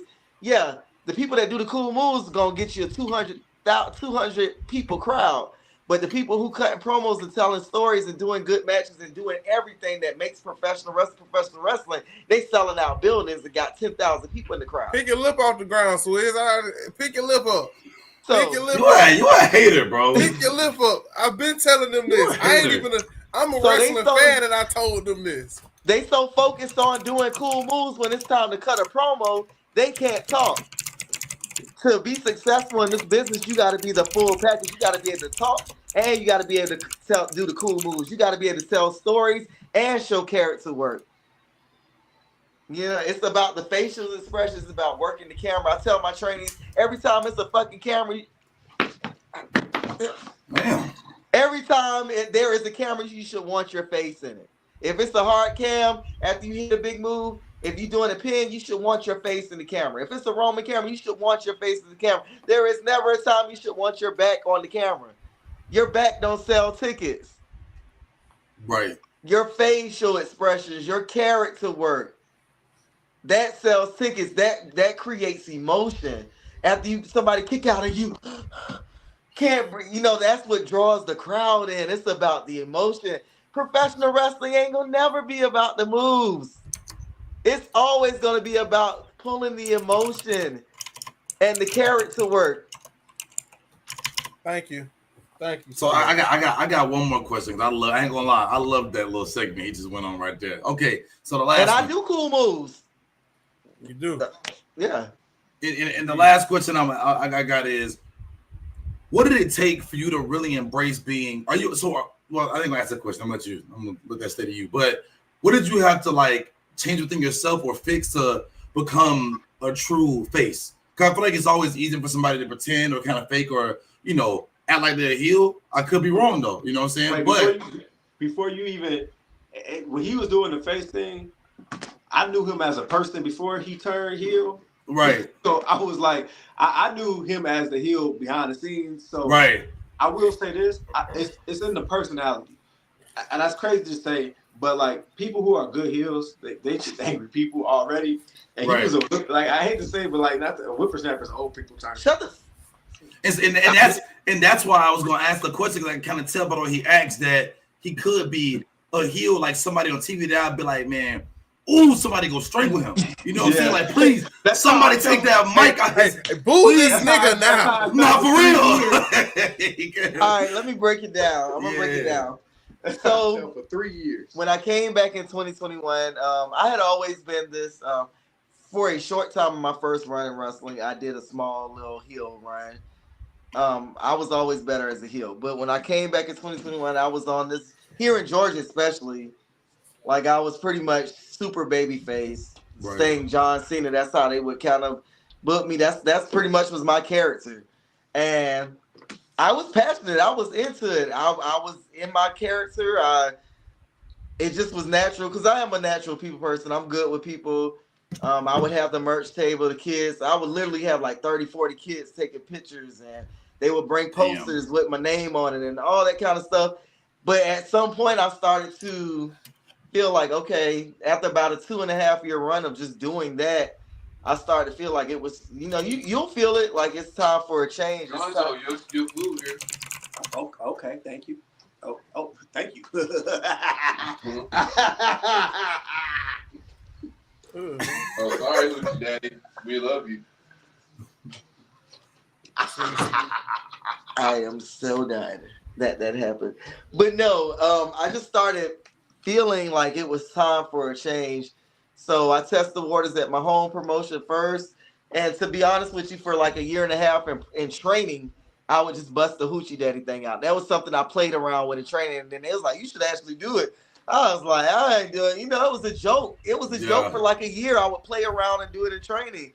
And then we was like, no, it's starting to get good. We got to actually do it. And we pulled the trigger and did it. And it just became a thing. But being a face was always natural to me. I'm still a good guy. I'm still if the kid come up to me, I'm still going to be nice to the kid sometimes. But, I'm just general. Like I've worked with kids and all that kind of stuff. So that was it was natural. Also, I will say when the Hoochie Daddy character kind of came to life, he ran some ideas past me like, yo, how's this gonna feel? What do you feel about this? What about this? I will say like when the Hoochie Daddy character started coming into play, that was the first time in the business where I felt like I had a creative kind of touch into the business because I was just a photographer. Nobody really gave a ooh. I'm turning into you. Why would you? Nobody cared. Nobody really cared about what I had to say because I was just a photographer. So he approached me and he was like, look, I got these ideas. How do you feel about it? Do you have any ideas that can make it better?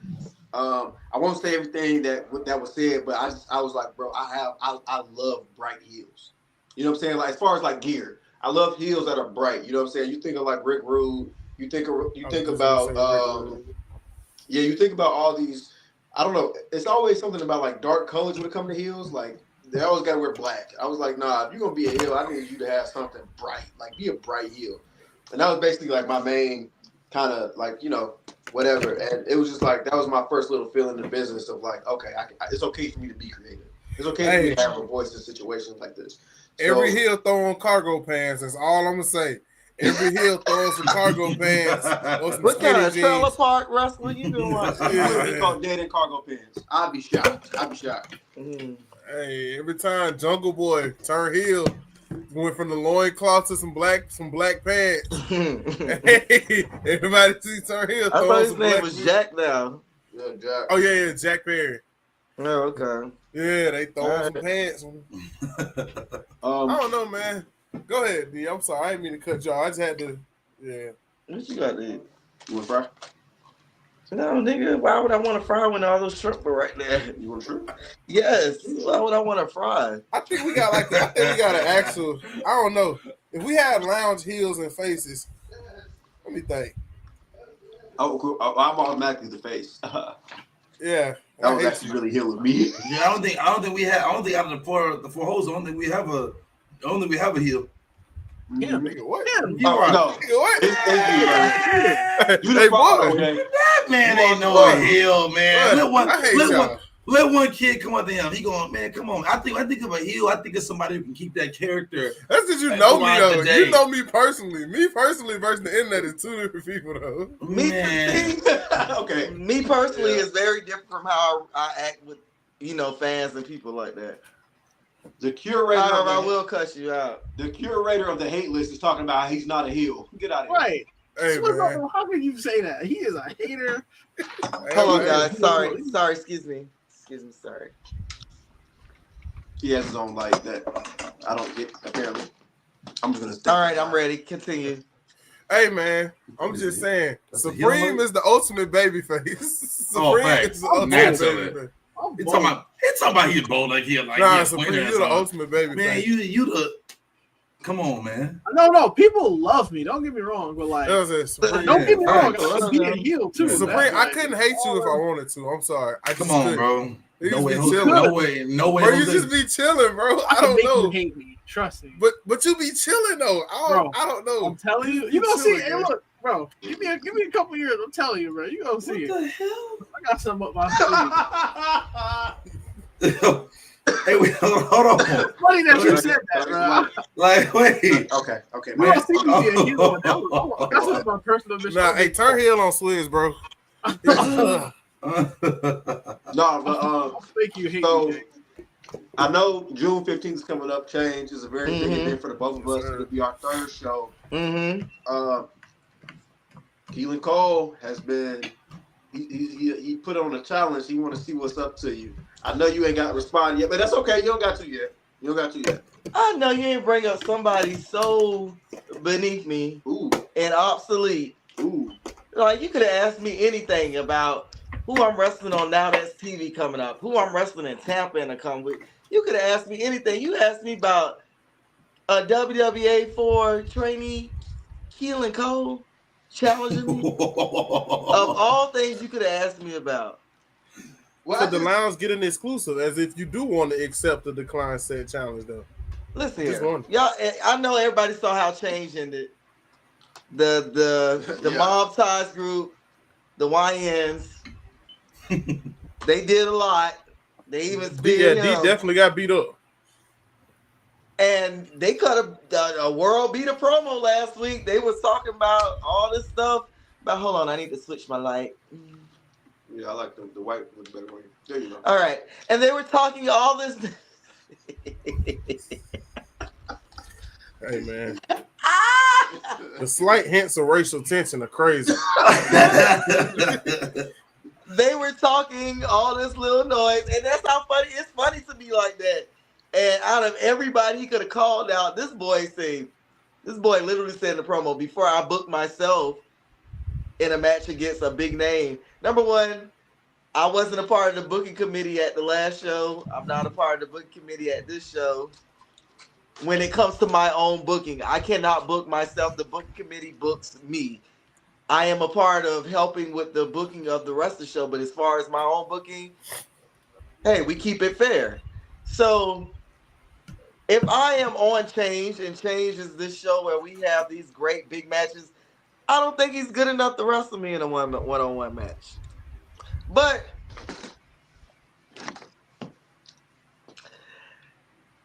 I will say this.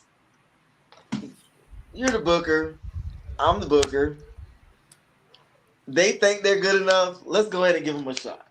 Hold on. So the Lounge get exclusive. Well, you bet we got an exclusive. We got exclusive. So hold on. Let me refer. Let me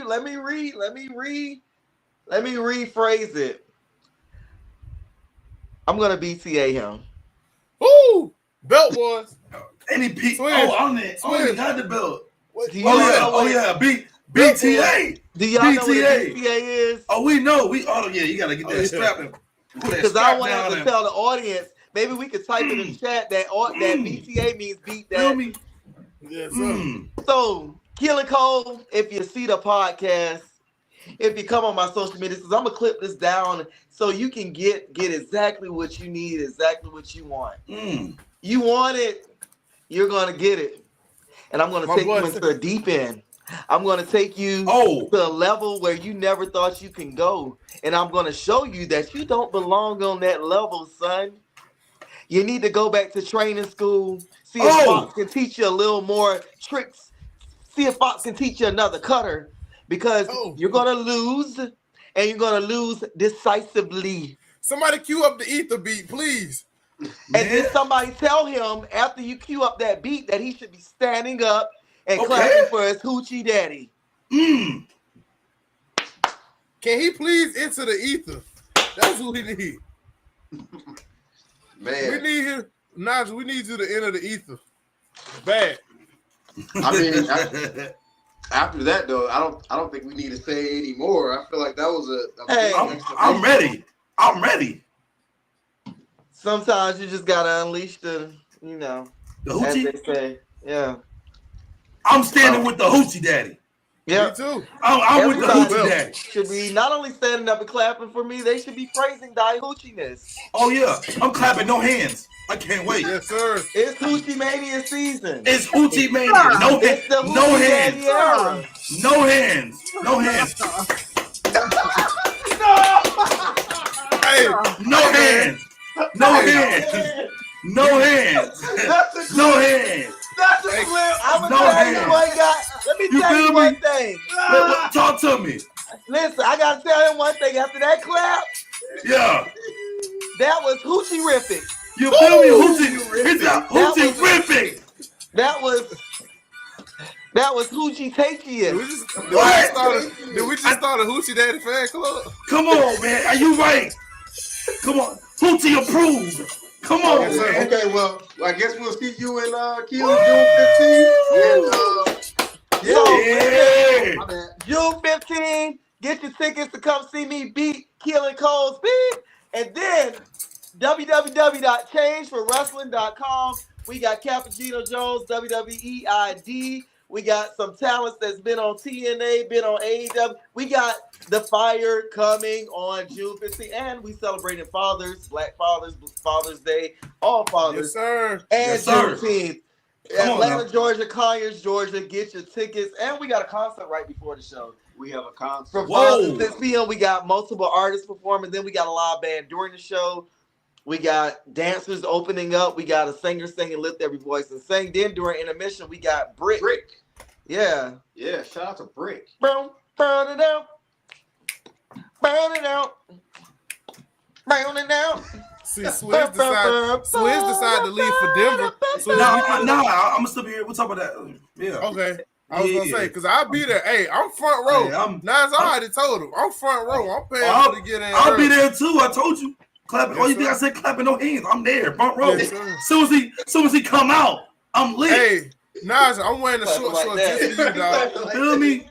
Soon as he come out, I'm lit, man. The Lounge Syndicate shall be in the building at Change. We gonna be there. Come on now. The Lounge Syndicate will be in the building. Well, I'm thankful, bro. I appreciate you for hopping on. Man. Stand up. Okay, hold on. Let me put my food down so I can stand up. Everybody, if Sweat, Supreme, Jay, we gotta stand up. Hold on. Let me give you a little light. Yeah, there we go. Okay, we gotta stand up. I'm gonna stand up. Excuse the short shorts. Or not. I'm the Hoochie Daddy. I got short shorts on too. Hoochie Daddy. I got on jeans today. Shout out. And we're going to clap for the Hoochie Daddy. Yeah! Yo, what's up? Oh my God. Stop it. Stop it now. Stop it. Stop it. No. Stop it. Keep going. Keep going. Stop it. Stop now. Sit down. No. Oh, okay. No. Okay. Don't do that. Stop it. Just sit down. My fault. Keep going. I guess. Hold on. I guess. Take your light with you. I don't need that. Oh, God. Can we get one more time for Najasism, guys? One more time for that. Oh, cool. Yeah! Absolutely. Hey, man. W guest today, man. Dang. Yeah, bro. What? I don't lie. Yeah. Yo. I'm trying to just listen to them. So I just left Deep Nah, South. facts. I just left Deep South, and I was talking. I'm like, okay, we already got Skrilla scheduled. Skrilla's been with me all day, but I was with Naj all day, Najasism all day, and he's like, I want to do it as well. I'm like, okay, well, look, we'll make time for 2 guests. I won't tell the guys. I'll surprise them and have them come through.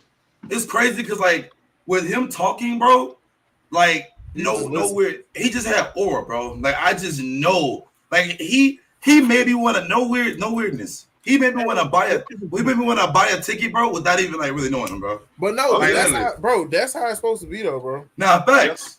He's different, bro. He's very different. Facts. I love it, bro. In a good way. Nas has a highlight of him posted on his Instagram where he did a draping rope DDT into a kip up back into another draping rope DDT without letting the guy go. Bro, I ain't gonna lie, bro. I'm about to, bro. Yeah. He wasn't the ones. Hold on, here we go. You could have just like shared your screen, like on. I don't got Instagram on my computer. Oh my God. Yeah, he does a lot of crazy stuff. I will say so, and also like a little side note. So Stunt, the one we interviewed for the first time, that first guest was the one who kind of brought me into the business. He brought me around. Naja and Skrilla were like 2 of the guys who kind of just like I felt myself being like, oh, I can hang out with these guys. Both of them have had matches together that are like I hold very near and dear to my heart because they were bangers. They were amazing. They are truly great wrestlers. They've done it all. They've seen it all, and there's still more to do for them. But the experience that they have was kind of one of those things that kind of like made me fall in love with the business. You know, like Supreme, we talked about you being interested in getting into wrestling. And while y'all handling that, I'm gonna go grab some water. Absolutely. You meet people like Najasism, you meet people like Skrilla, and those are the people that keep you around. You know? Yeah. Like those are people who are like my big brothers within the wrestling business. Like, okay, he takes pictures, he does a great job. We're gonna keep bringing you around. We're gonna have these conversations with you. We're gonna have you included in the conversation. We're not gonna leave you out of it. You know, although you're not wrestling at the time, you're not wrestling. We're gonna keep you involved. We're gonna keep you here. If we have a gig, we'll bring you to it. We'll put your name in those places because, like they said earlier, it's all about those connections. So those are two of the guys who have spoke on my name behind closed doors that put me in positions to where I'm shooting MJF next week. They put me in positions where I'm taking videos of Shawn Legacy. Without people like that putting my name in places that I wasn't able to reach, I wouldn't be where I'm at today. Like they were a huge part in my process of becoming the face, rather, you know, indirectly or directly. That's just kind of what they did. So shout out to both. Right. Nah, facts, bro. I ain't gonna lie. I ain't gonna lie. I didn't expect either. And it's crazy because both of them were two completely different vibes, but it was perfect, bro. It's like, yeah, man, heck yeah, people. Like I said, you know, I mean, this is the first time. My first time, I can say, you know, I just got back into wrestling recently. My first time, what was it, like, with a little over a year now. That's my first time ever hearing him, and Lord knows I want to see him every week now. It's perfect. Yeah. Absolutely. Both of them. I don't even know what's name. He still wrestles a lot actively. You know, like from what he was saying, like he doesn't really like, you know, taking wrestling or not, but like both of them, like I love it. Absolutely. And it's crazy because, you know, that's the importance of like you said, like some people feel like they can just wrestle and not talk.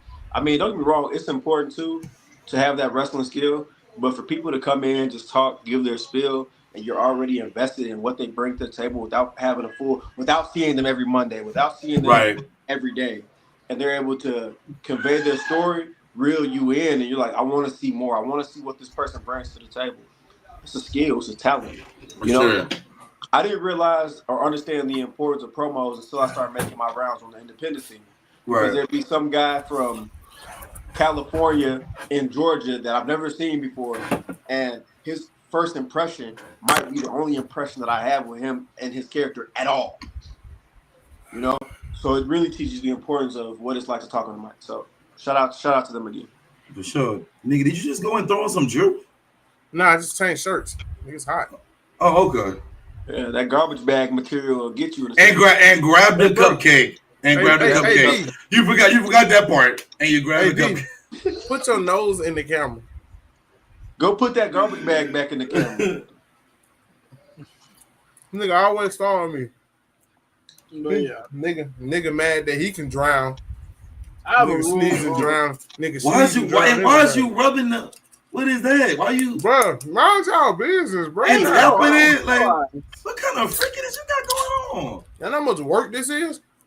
To rub the can and give it a little love tap. Dealing with y'all niggas, it's a lot of work. Okay. Minus Supreme. I ain't never. So why did you take it out on the cupcake? Wait, is the cupcake gone? No, the cupcake. Okay, hey, bro. I ain't gonna lie, you glazing. Oh, I thought it was. Look, I thought it was gone. You know, my man that came back. Like looking like a NASCAR pit stop driver. You know what I'm saying? I didn't know it. Hey, feel me? I didn't know it. This shirt famous. It's that Lexus shirt. This shirt famous, nigga. He got promoted from garbage bag to Lexus worker. He went back and grabbed a promotion real quick. You got one more time, nigga. One more time, nigga. All right, man. Money in the bank, baby. Yeah, let's talk about it. Let's get to the wrestling stuff. Let's get to the WWE stuff, and then we can get out of here. Right. Man, so far we got one match left. I don't think the card is complete. I think something else is gonna get added this week because I still think they're gonna add Drew and I don't know. Drew. Because it's not Drew, Priest. But there's already 4 matches on this card. There's already 4 matches on this card, so this may be it. So the confirmed matches so far is the men's Money in the Bank, women's Money in the Bank, Intercontinental last woman's. Oh wait, is this last? No, sorry, the last match. If Lyra wins, Becky can't challenge for the title while Lyra is champion. Yep. If Becky wins, Lyra must acknowledge that Becky is the better woman. And we have the Cody Rhodes and Jey Uso versus John Cena Logan Paul match. And then women's and men's doing. Yep. Okay. So starting off, who do y'all think is gonna win that final quarterfinal for the men? Which one? We got CM Punk, AJ Styles, and El Grande Americano. Americano. I could really see a case where, with the latest storylines are going now. Think so? Yep. No love for Punk winning. He's not needed right now. We don't need him, nor do we want him right now. I hate how WWE lets you know who's gonna take the pin though. AJ Styles. AJ, for sure, yeah. AJ, yeah. Just like it's a match Monday where Ivy Nile is in it for a qualifier match. Who else is in it with her? Ivy Nile. Is that the Stephanie Vakir one? Maybe. I think that's Ivy Nile, Stephanie Vakir, and Liv Morgan. Yeah, and we already know. And we already know who's gonna win. Stephanie Vakir is gonna win. Boom, because she's not gonna lose her first match on Raw. She's gonna win, and the pin is gonna be Ivy Nile. Yep. And you already know Roxanne is gonna get involved. Sometimes, it's gonna be just Roxanne because Roxanne's already in it. So does she have a case where she has to be involved right now? No, her and not Roxanne. Yeah, it is Roxanne. I feel like she's gonna her and God, I just blanked on that. Raquel. That's who I meant. Oh, okay. Oh, yes, yes, because Roxanne's gonna be not Roxanne, but Raquel's gonna be ringside, and Roxanne's gonna come out and try to help. Something's gonna happen. She's gonna get distracted. Yeah. Has it been a month already? That I know Liv was supposed to be gone for like a month. Yeah, it has been. Maybe yeah, it's been a month. It's been a month. Maybe even 5 weeks, to be honest. That month kind of flew by, bro. I did not think that month was gonna go that fast. It indeed did. But man, who do y'all think is gonna win the men's match? Who's it? Tomorrow with the the men's Money in the Bank. So Solo Sikoa, LA Knight, Seth Rollins, Penta, Andrade, and more than likely El Grande Americano. I don't know. I actually don't know. I think Seth will win. I have two takes. It's got to be Seth. It has to be Seth. Seth was my take, but Skrilla and Naja feel like LA Knight's going to get the win. He should have got it. He had a case for last year too. But I have been seeing a lot of LA Knight, and the LA Knight is going to be a surprise person that they're going to give the world championship to. And I could, Lord, I could see it, something like that happening. I would hate to see it happen, but I could see it happening. His time was long ago. It's not happening. You don't think so? Was it though? I don't think it is. With his time, quote unquote, being long ago, I think it's time for a rebuild. I think Money in the Bank will be that rebuild. That's why they took the U.S. title off of him. I can see it, but it's just like, bro, like, why pull the trigger now when they could have pulled it like a couple of years ago? Because you need new challenges, though. Yeah. It's like, I think these challenges are back in that direction. It's like y'all already made it a thing of the past. It's like, bro. If LA Knight wins, who does he cash in on? John. No. Oh yeah, they also leaked a picture of LA Knight on a post, like on a picture, like a poster, like in the background of LA Knight. It was like a drawing, and they had like LA Knight like having John Cena like an arm, but John Cena was champion and shit. Like I can see that happening, bro. I can see him casting on. I can literally see him casting on John Cena.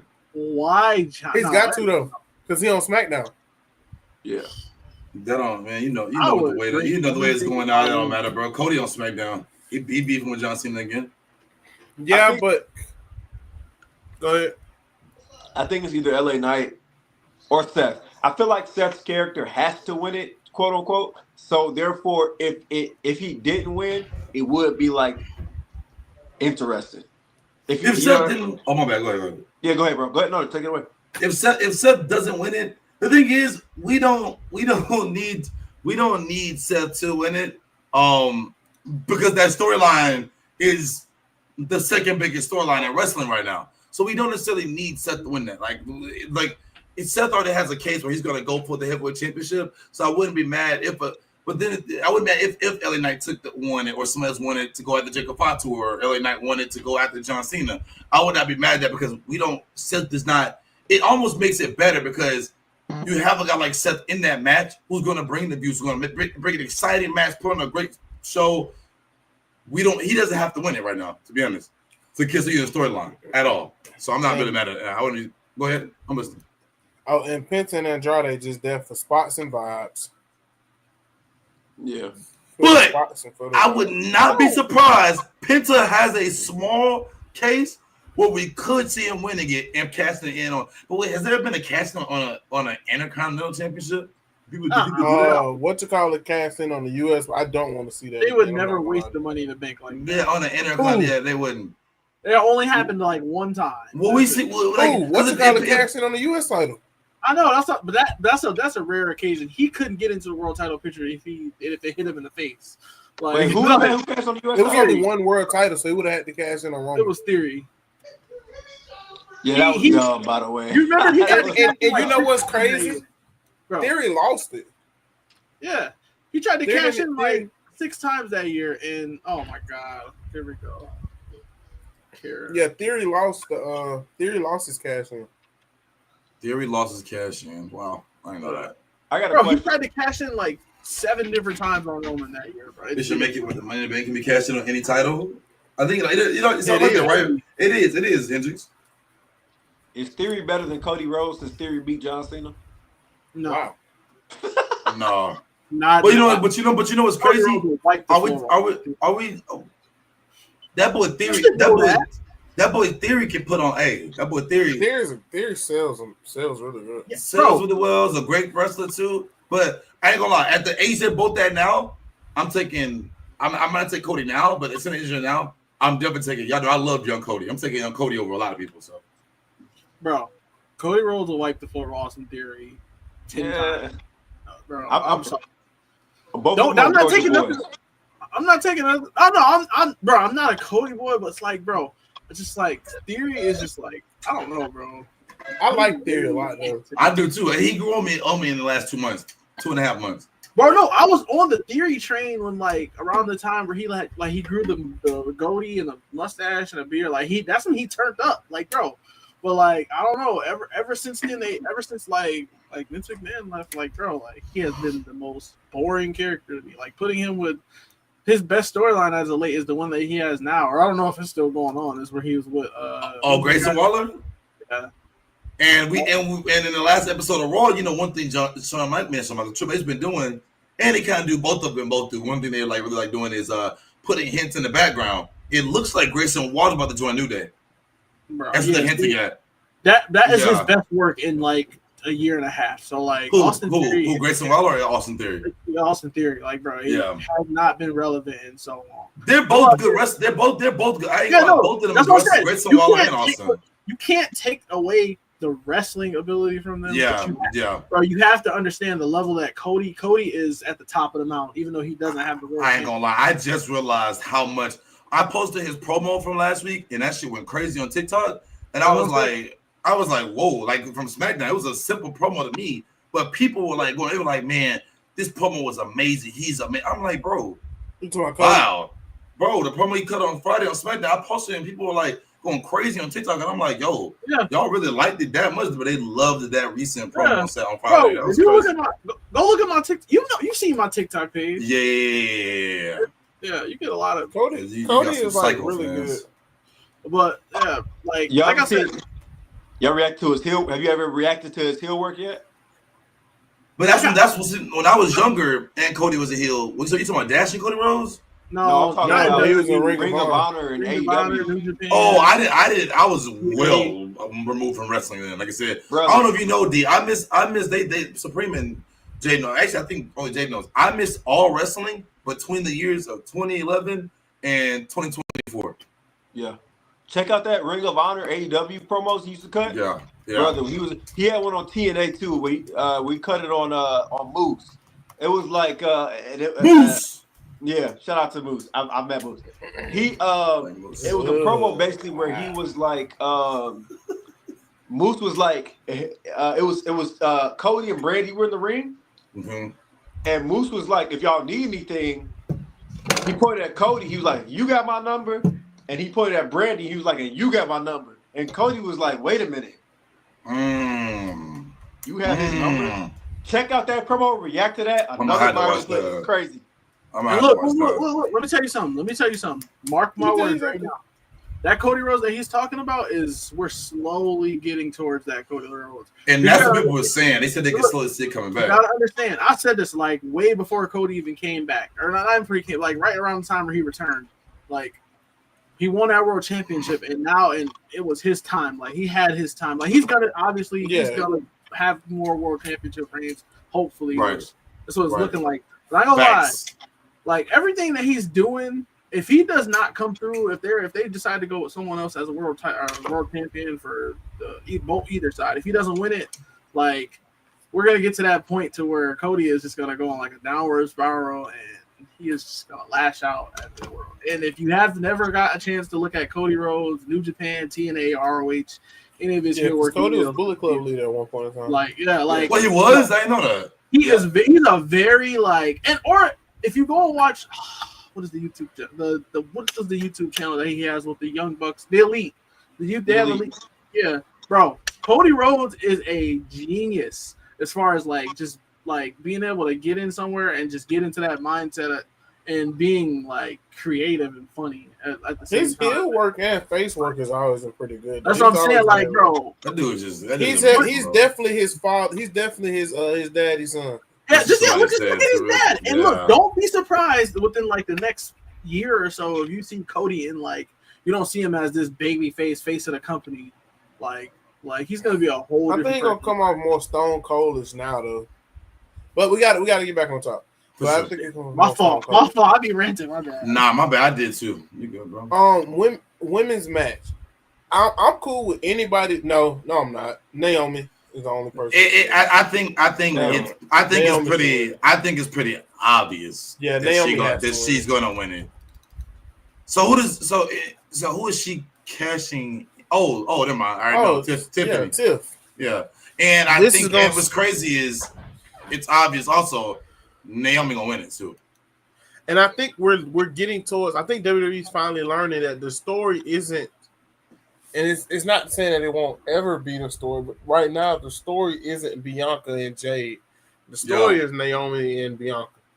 Yeah, yes, it's not, and I think I'm happy, and that's what I'll say, bro. Because I think you brought up too. I'm happy that they have not and are not rushing the Jade thing because they were definitely trying to say Jade is our future superstar, the face of the women's division. We're gonna force her on TV every week, and they slowly realize, okay, let's pull back on it. Let's pull the points back and let's because one thing I realized is that I didn't know that. I feel like that's part of her contract though to get some because I think they want to use her as so basically, they're always looking for their next big mega star. I think she's gonna get used in some off TV roles too. So I think that's just gonna be, you know what I'm saying? It's crazy. I didn't think people were gonna love this. Proceed with caution. Give me the shit going, bro. People love it. Like they are eating this up, bro. Everybody want to see Naomi win. People are loving the Naomi and Bianca feud. In the promo she just cut, where she said, "I would hate to see you and your mom in a wheelchair because Bianca's mom is literally in a wheelchair, bro." I said, "Whoa!" I hope this feud reignites the fire that people had behind Bianca. Because there's no reason Bianca shouldn't have had like the house burning down behind her. Because bro, she was so good over the last year, and people was like really treating her like dirt because they didn't want her to win at Mania. I'm like, she's the one person who deserved. Io had to win it, but Bianca really deserved that as well because she was the only one who legitimately worked up behind her. True. No, I agree with you. Like, bro, she won her last 2 Mania matches, so I can definitely see why they didn't go in that direction. Like the last time for Ron Cena merch from 7 Million Hertz went down. Facts. I gotta get a shirt. Mm-hmm. I gotta get that shirt, man. The house thing was So, wild. man. Yeah, that whole promo was wild, Chris. She It was crazy. And the So, laughing, women's the crying, IC and the laughing. Go ahead. Women's IC title match. I think Lyra's gonna win, but I think You it's do- gonna be a I very don't know. good. I think it's gonna be a very good story. I think they let her have some other non-title feuds for a while to build up us liking her as a wrestler. Because it's crazy. It's now growing on me what you're saying. Is like, because you know, and when you're a fan coming back into wrestling like I have, of course I'm delusional and feel like, you know, how I was in the Vince era where everything was about, you know, titles. What Shawn Michaels and Triple H trying to implement is the old school style of wrestling from the 90s where every major storyline or every superstar does not have to hold a title to feel important like we did. I said, and that's what I feel like. I could see Lyra dropping the belt and becoming just and then just like love her as a wrestler. Go ahead. I don't though. Okay. I don't because Becky don't need it. That's the thing. But don't you think that they would want her to get it though? I don't know. Honestly, I couldn't tell you. True. This is one that I really can't gauge. Me either. But the thing is, though, I would like to say is I think Lyra, the last 3 promos of Lyra is cut. Boy, she didn't win. Boy, listen, bro, the mic didn't call chlamydia the way that motherfucker was burning them damn promos. I'm serious, bro. D, what you think? Do you think burning? Who you think deserves to win? I can deal with Lyra a little bit longer. That's what I was thinking. I was like, okay. I agree. I can live with Lyra. Mm-hmm. Now the match that I don't think nobody really cares that much because we feel like we're wasting this. Cena and Logan versus Uso and what's called. You know who's gonna win. No, I think this is the first L that Cena takes at this thing. I think they about to become a super feud. Yeah, so that's a super duo. I ain't gonna lie. I think Cena and them about to become a super duo, bro. I feel like Cody gotta win his first match back, right? No, he doesn't have to. You gotta build that anger, you gotta build that hunger up. Cody again. And my thing is, Cena's gonna always be over regardless, because you could flip him face tomorrow and he'll be perfectly fine. I feel bad. I feel like Jay has the most to lose in this situation. Because I don't think he takes the pin. I don't think he takes the pin. I think Cody takes the pin. And that's the thing, though. I don't want that. I feel like Logan is the safe person to take a pin because he can disappear for 6 months and everybody's still gonna hate him. But that's the thing. They're trying to show us they don't want to. What the fuck you trying to run back off your time matches? Who's Nate gonna wrestle Randy again? I don't think we're gonna see Randy again. No, he ain't gonna wrestle Randy again. CM Punk though for sure. Mm-hmm. Facts. Yeah. We'll see Punk. I don't know why we didn't get him and CM Punk at Money in the Bank. Yeah, I think what Triple H didn't want to do. I think what Triple H didn't want to do is give people what they wanted too soon. He thinks everybody wants it. He wants to wait. But to me, that's stupid. Right now, that's stupid because we only got 30 some odd dates left with them, bro. So that's you don't true. have to, and if the back half of the year is gonna be loaded, that's gonna suck because we don't even have a chance to really just let this stuff sink in. But I'm gonna tell you why I got and let me tell you why I have. Speaking of why I have, so then why you said that was why I have Logan and him winning is because they're trying to start doing trying to go against what you're saying. Like you don't like Logan, which is the part-time wrestler, barely shows up, and it's twins days now, but barely shows up, barely coming. We've seen Logan the last 6 weeks now, 7 weeks maybe. Maybe even more. Last 7 weeks we've seen Logan. So now what they're trying to do is they're trying to show us and kind of push it to us that Logan is going to be a full-time wrestler. He is going to be the annoying superstar that we're going to see all the time, and that he's going to be a guy that we're going to have to deal with regardless. So I could see them winning it. But is it a word where he go full time? Yes, I think he wants to now. Like I think that's why he's full time 7 weeks. He's full time, bro. Jay, we've seen him 7 weeks in a row, bro. Man, he said made a video saying he was full time. That man, and I think that's why I can see them winning that.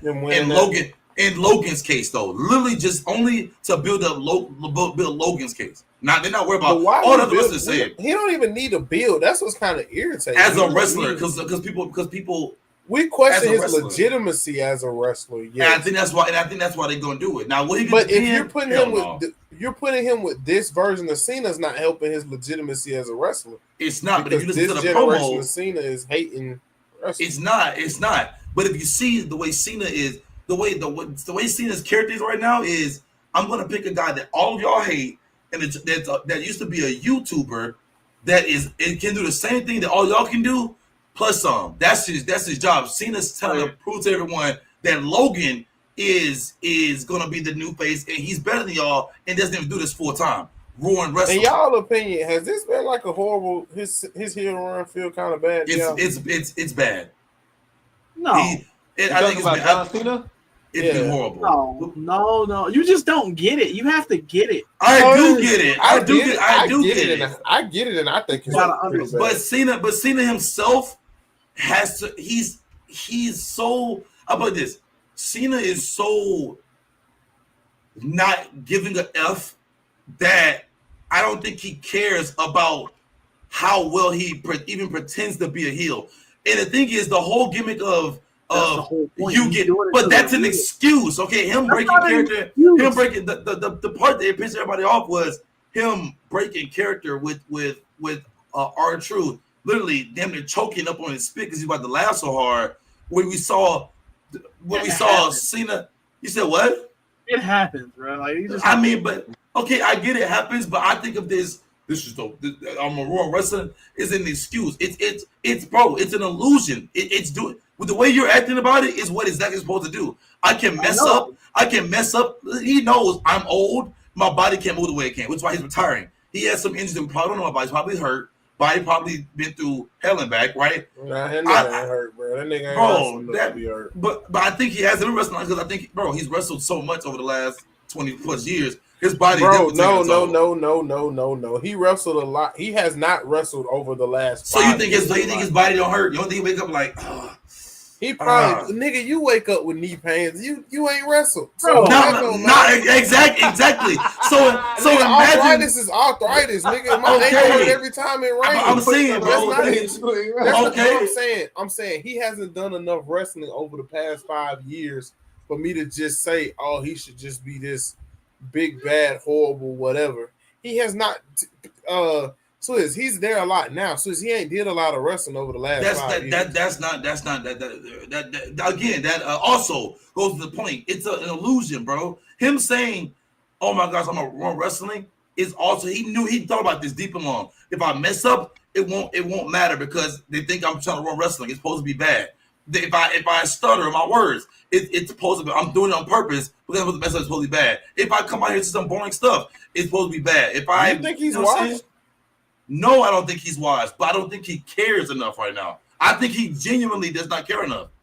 And it's an excuse. And the thing is, we'll never know because he's the GOAT. And exactly the reason I'm saying this is why he did what he's doing, bro. We will never know who's right or wrong. It's an amazing work, in my opinion. But I think that he's done a horrible job at being a heel. I disagree with that wholeheartedly. Yeah, I don't. Why do y'all disagree with that? No. I'm with you though. I don't like this heel run though. Yeah, no, it's because you don't like it, bro. Like you have to understand, like, bro. I don't know, bro. Like you just have to take it as like what he says. Like, bro, he said he was gonna ruin wrestling, bro. Like, yeah, but I'm gonna be honest. I'm gonna be honest though. We 6 months into this, and all right, nigga, stop ruining wrestling, bro. Give my childhood hero back, bro. Something need to end on a high. Oh yeah, we're 6 months, bro. It's June. We're 6 months into this. Damn. Bro, he's not. I gotta say, character. I think I'm still on Team Supreme when I say like I'm not mad at this heel run. The reason I'm not mad about it is because like one, like the whole I'm okay with the timing of it. I know it's been 6 months, but I'm okay with the timing of it because if it was a short little I'm a heel, now I'm a face deal, it wouldn't be as believable. Right. If we talk about it from a perspective of, because like I said, if y'all gonna call me out for watching wrestling as a booker and not as a fan, I'm about to call y'all out as watching wrestling as adults and not children. For people who are, for the kids right now, they're literally going through HE double hockey sticks. Like they're going through hell right now. Oh yeah, they're miserable. Especially like the actual kids, like 11, 12, 13, 14, 15. Oh yeah, they're miserable. They're miserable. Make-A-Wish children right now are going through it. You know, so you got to take into perspective. I bet he ain't getting no wishes right now, boy. Right. Give me Cody. I want Cody. They want Cody. They're going through it right now. Everybody's going through it right now. So I feel like you're forgetting the initial point of this all, right? Yeah. John Cena was a babyface for 20 a lot of people's lifetime. Yeah. So for him to come, because I don't count the Thug, I don't even really count Thuganomics because he was still likable at that point. Yeah. He's all the way heel now. We hate him. So I have to say that, like, do I feel like has it been long? Yeah, but is that the point? Yeah, because I feel like if he was like, just kidding, I'm happy again. You all be like, bro, that ain't real life. You know what I'm saying? I guess it's because he's not leaning into traditional confines of being a heel. That's what it is. But that's also part of the reason why it's special. And the reason I say that is because that's what I'm saying. That's what I'm saying, bro. Everything has been. Who's doing that right now? Who has done that in the past? I can't think of anybody that has really taken being a heel and done it so dry to where you hate it. He's doing his job. The fact that you hate it so much and you feel he ain't doing his job. He is doing his job. Also, I will say this, and the reason why I like it, why I feel like I resonated with so much, because most people when they turn heel, they do the Naomi. They get new gear. They get a whole I'm crazy now. They get new red hair. They I'm psychopath. I wish your mom was you gonna be in a wheelchair like your mom. John Cena, the reason why we hate him is because he didn't start wearing sweatpants. He didn't start wearing a new hat. He didn't give us anything. Matter of fact, he took his interest away. He took the same gear that he's been wearing since 2000, whenever. The reason why you hate it so much, the reason why you don't like his heel runs, because that's the design of how it's supposed to be. Exactly. You're used to the John Cena coming down the Titantron. Also, if somebody said MJF has been wearing the same thing regardless of what it is, as well as MJF is just always going to be some kind of heel. MJF is just but MJF's always some kind of heel. But also with MJF, he came in the game as a heel. Now, he's if never MJF been became a face, we'd be like, what the heck? But anyway, back to John Cena, though. Lazy. So, with his character of him being I'm not going to give y'all nothing, I'm sure that each and every one of us would have liked it if you would have changed up the style a bit. I'm tired of seeing jean shorts. Jean shorts suck. Nobody should be wearing jean shorts. Suck. Jean shorts suck. I don't think I even cared about the whole. Look. Are you done yet? Go ahead. No, you still going? Go ahead, brother. Go ahead. Okay, look, bro. And look, after look, let me tell you exactly where I was when I watched that heel turn. I was sitting next to my girlfriend and we were watching it or whatever. And bro, I was thinking all in my mind, like, oh my God, John Cena, John Cena's gonna bring back the Thuganomics gimmick. He's gonna rap. He's gonna bro. That was the inner child in me, bro. But after he cut, thought he was gonna see Eminem. No, listen. After he cut that first promo, I was like, oh, this is not what it's gonna be like. After I was gonna see Logic. After he made that first entrance or whatever, bro, I was like, bro. Yeah, this is not what I was expecting. Then he came out, he's looking all mad, and I don't know if I remember that first pop that he had. What was the first city that they were in? You remember? Oh my gosh, it was overseas. You remember overseas? Yeah, it was overseas. Oh my gosh. Was it Brussels? No, it wasn't Brussels. That was later. It was somewhere in France, maybe. Yes, it was. Yeah. But yeah, bro, after he cut that first promo, bro, I knew what it was already. And then I seen him come out for the second time. I'm like, oh, hopefully he has new gear or something next week. But he stayed in the same gear. And I was like, oh, hopefully he comes out with a new theme song. I'm like, bro, every week he's just the same thing. And I mean, this man actually took away from us, which is crazy. Exactly, bro. He's doing the bare minimum, and it's still good, bro. I don't know. Maybe I think about wrestling I don't know. I'd like to think about wrestling a lot. I like to look into a lot of the little things sometimes, but I don't know, bro. You know what I think is so great too? Because we hate it as adults. Yeah. You know what I mean? Speaking of hatred. Oh God. Okay, let's go to the hate list. Come on, give it to us. Thank you. Hate list time. W host. And he said he's not a heel. He said he's not a heel. I was just waiting. W host. He said he's not a heel. All right. fellas, we need a removal for this week. Okay. All right, so the people who are up for hate list probation this week. Ooh, it's kind of hard this week, y'all. Since we're at the NBA Finals, all the NBA stuff is up for removal this week. All the NBA stuff we got is the first round of the playoffs, especially the Miami Heat, Jalen Green, the Houston Rockets, Draymond Green, the Cavaliers. I think they low-key deserve to stay. And Game 7. Game 7. I ain't gonna lie. I think all NBA stuff should be removed so it can reset for the finals. So all NBA stuff, get it off here. Because I got some nasty agendas to push for the finals. Yeah. So let's go ahead and get all NBA stuff. Remove it. I second that. We can get rid of the NBA stuff this week. Okay. Draymond, you getting lucky, nigga. They want you off. All these niggas that sold my parlays. Cause Josh Hart might get added this week, nigga. Ooh, Wait, so who in the finals? I didn't watch. Pacers and Thunder. Pacers, all right. The final. Ain't that crazy to say?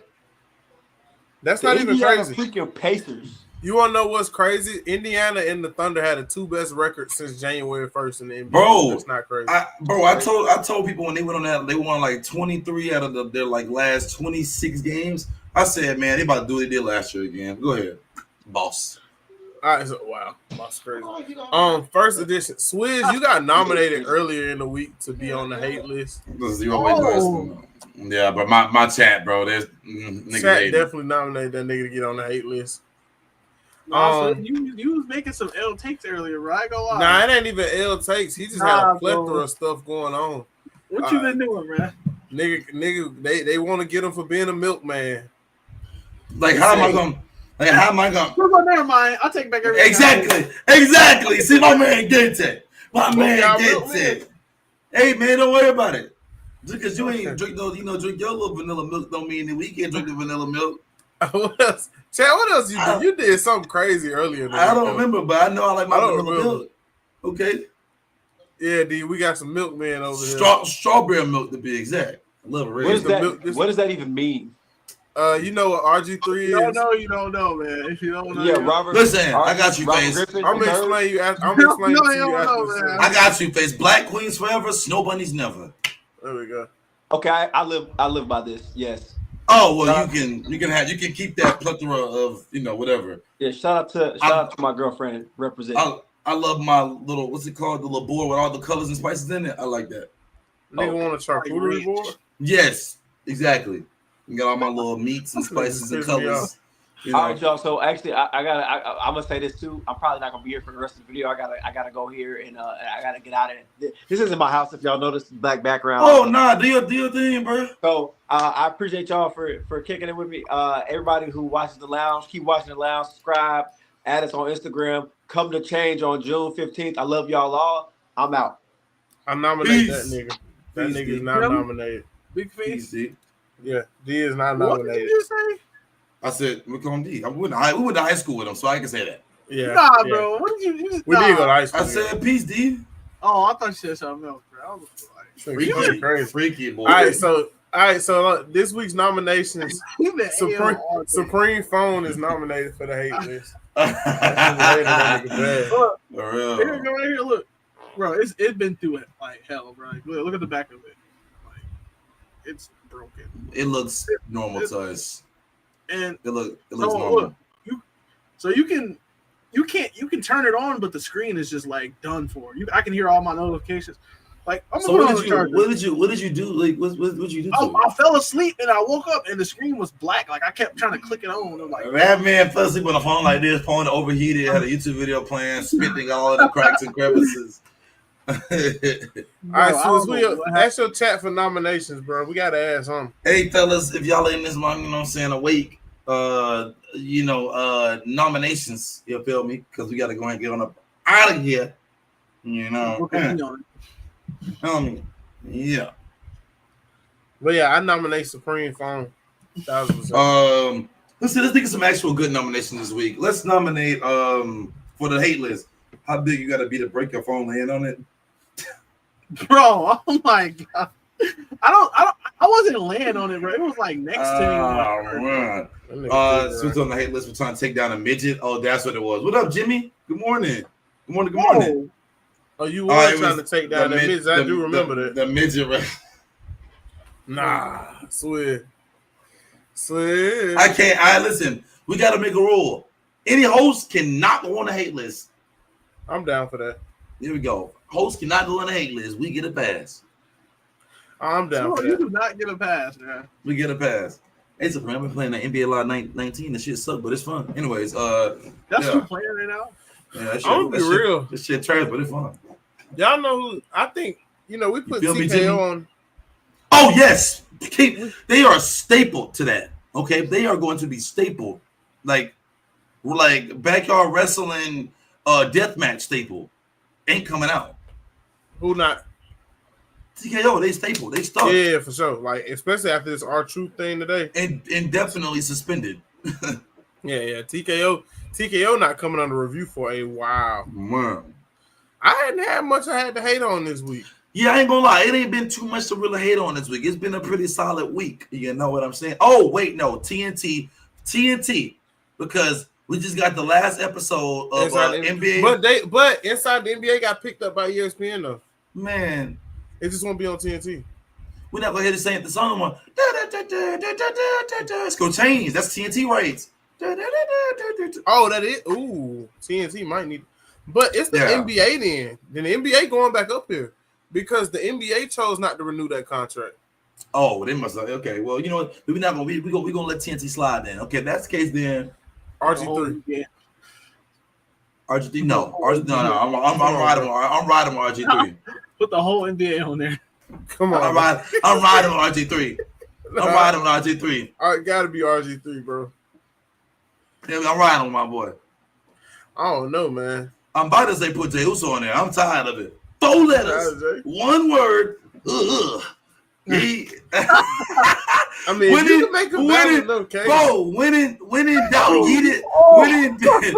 When in doubt, yeet it out. Come on, man. Yeah, whenever there's a yeet it out, it is crazy. That's a true thing, bro. If you start, so he could be that man could be like, I just can't believe 4 letters, one word. He got caught. Nigga slipped one time. Look, God forbid a nigga slip up one time. You feel me? That man messed up. That man walked around in circles like this for 5 minutes. You know what, Gunther? Man, cut my music, man. Like, literally. Said nothing, bro. Man. I think Triple H got to be a temporary specific addition to the list, bro. I'm cool with it. Because I don't know. I got to Triple H until further notice.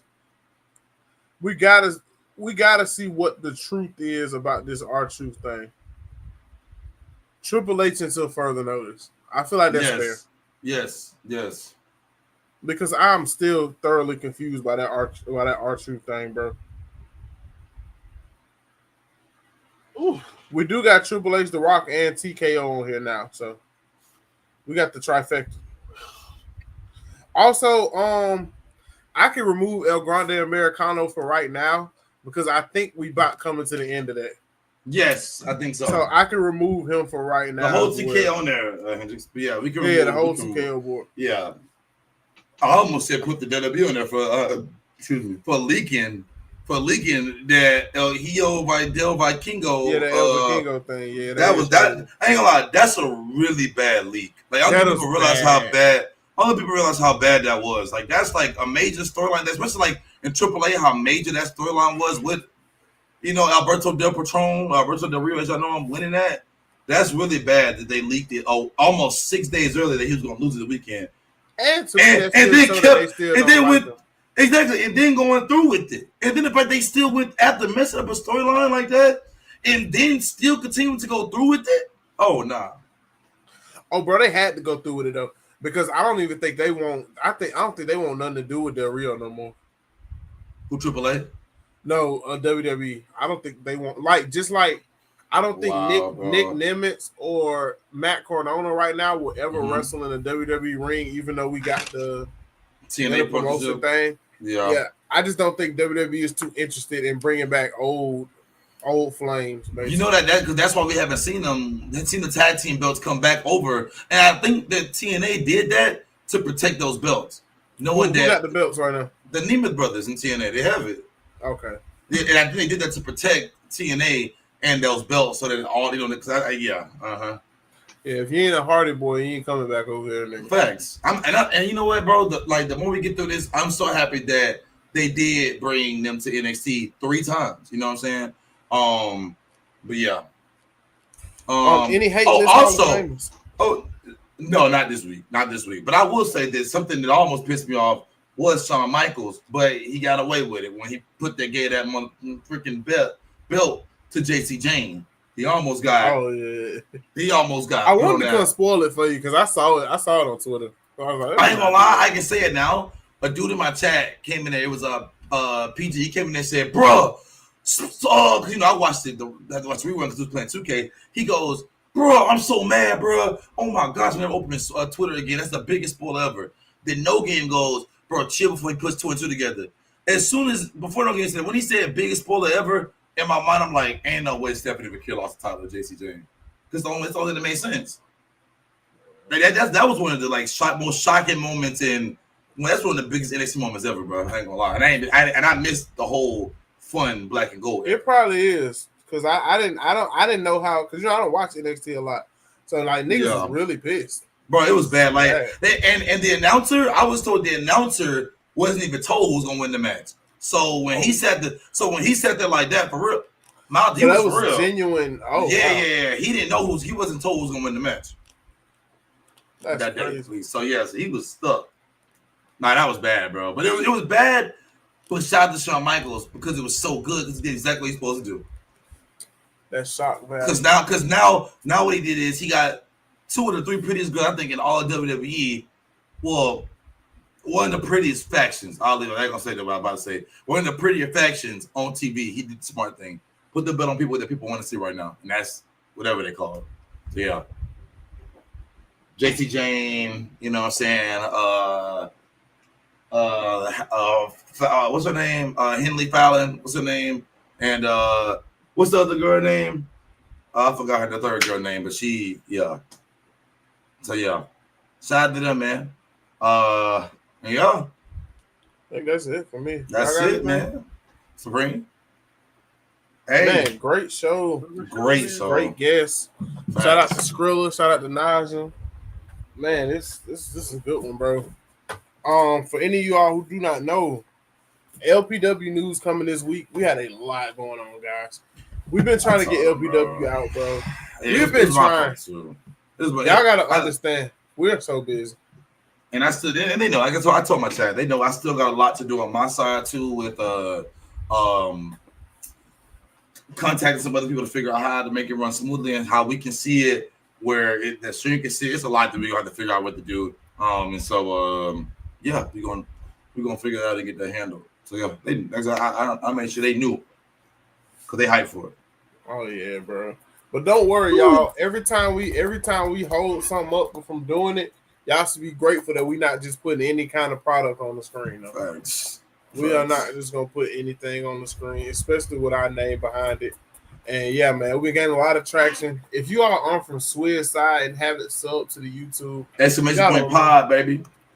Yeah, if y'all don't mind, please come sub to us at the Lounge Pod TV. Follow us on Instagram, TikTok. Trying to hit that 500 followers for the year up. Trying to get some money flowing through the door so we can just keep doing better things. Change 3 coming up. It is officially June. On June 15th, Change 3 will be coming up. We shall be in attendance. And I will be there. IRL stream. If y'all decide to pull up or whatever, I will be doing interviews, so you get to meet us. You know what I'm saying? You know, just have a good time. We're not famous. We're fans just like y'all. We just, you know what I'm saying? We just happen to all have a lot in common.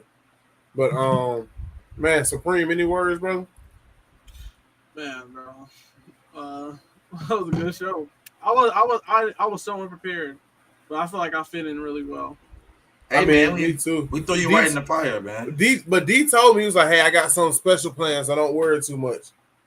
Yeah, I ain't gonna lie. I was nervous too, But but definitely carried the show for sure. I ain't gonna lie. Thanks. And that was good, bro. Everybody was interested. People were interested. It was fire. And I think that with people not really, like I said, the office with people not really knowing who he was, he put his foot down and me feel like that's a dude that I like. That I feel like I will see on a TNA at some point. I will see on a NXT at some point, WWE at some point, AEW. I will see him on a promotion Evolve at some point. You know what I'm saying? I can see him when I was watching. I can see him on Evolve right now, literally. Bro, he's Evolve. awesome, though, bro. If y'all get a chance to check him out, and I was just awesome. Preston Skrilla said, too, I just want to go on a date with Supreme. See, and I watched some of his stuff too. Another guy, but I'm assuming he's doing what, late 30s? I don't remember how old he was. Both, but now he's in his 30s. Are you serious? Yeah, now he's in his 30s. I would never thought. I thought he was like his. I thought he was my age. Ain't gonna lie, like 25, 26. What did you say, so? Man, I was making a crazy ass line in my dreams with Truth, Cena, and Cody until Bad Blood Randy Orton sent to babysit Judgment Day for a few months to Survivor Series.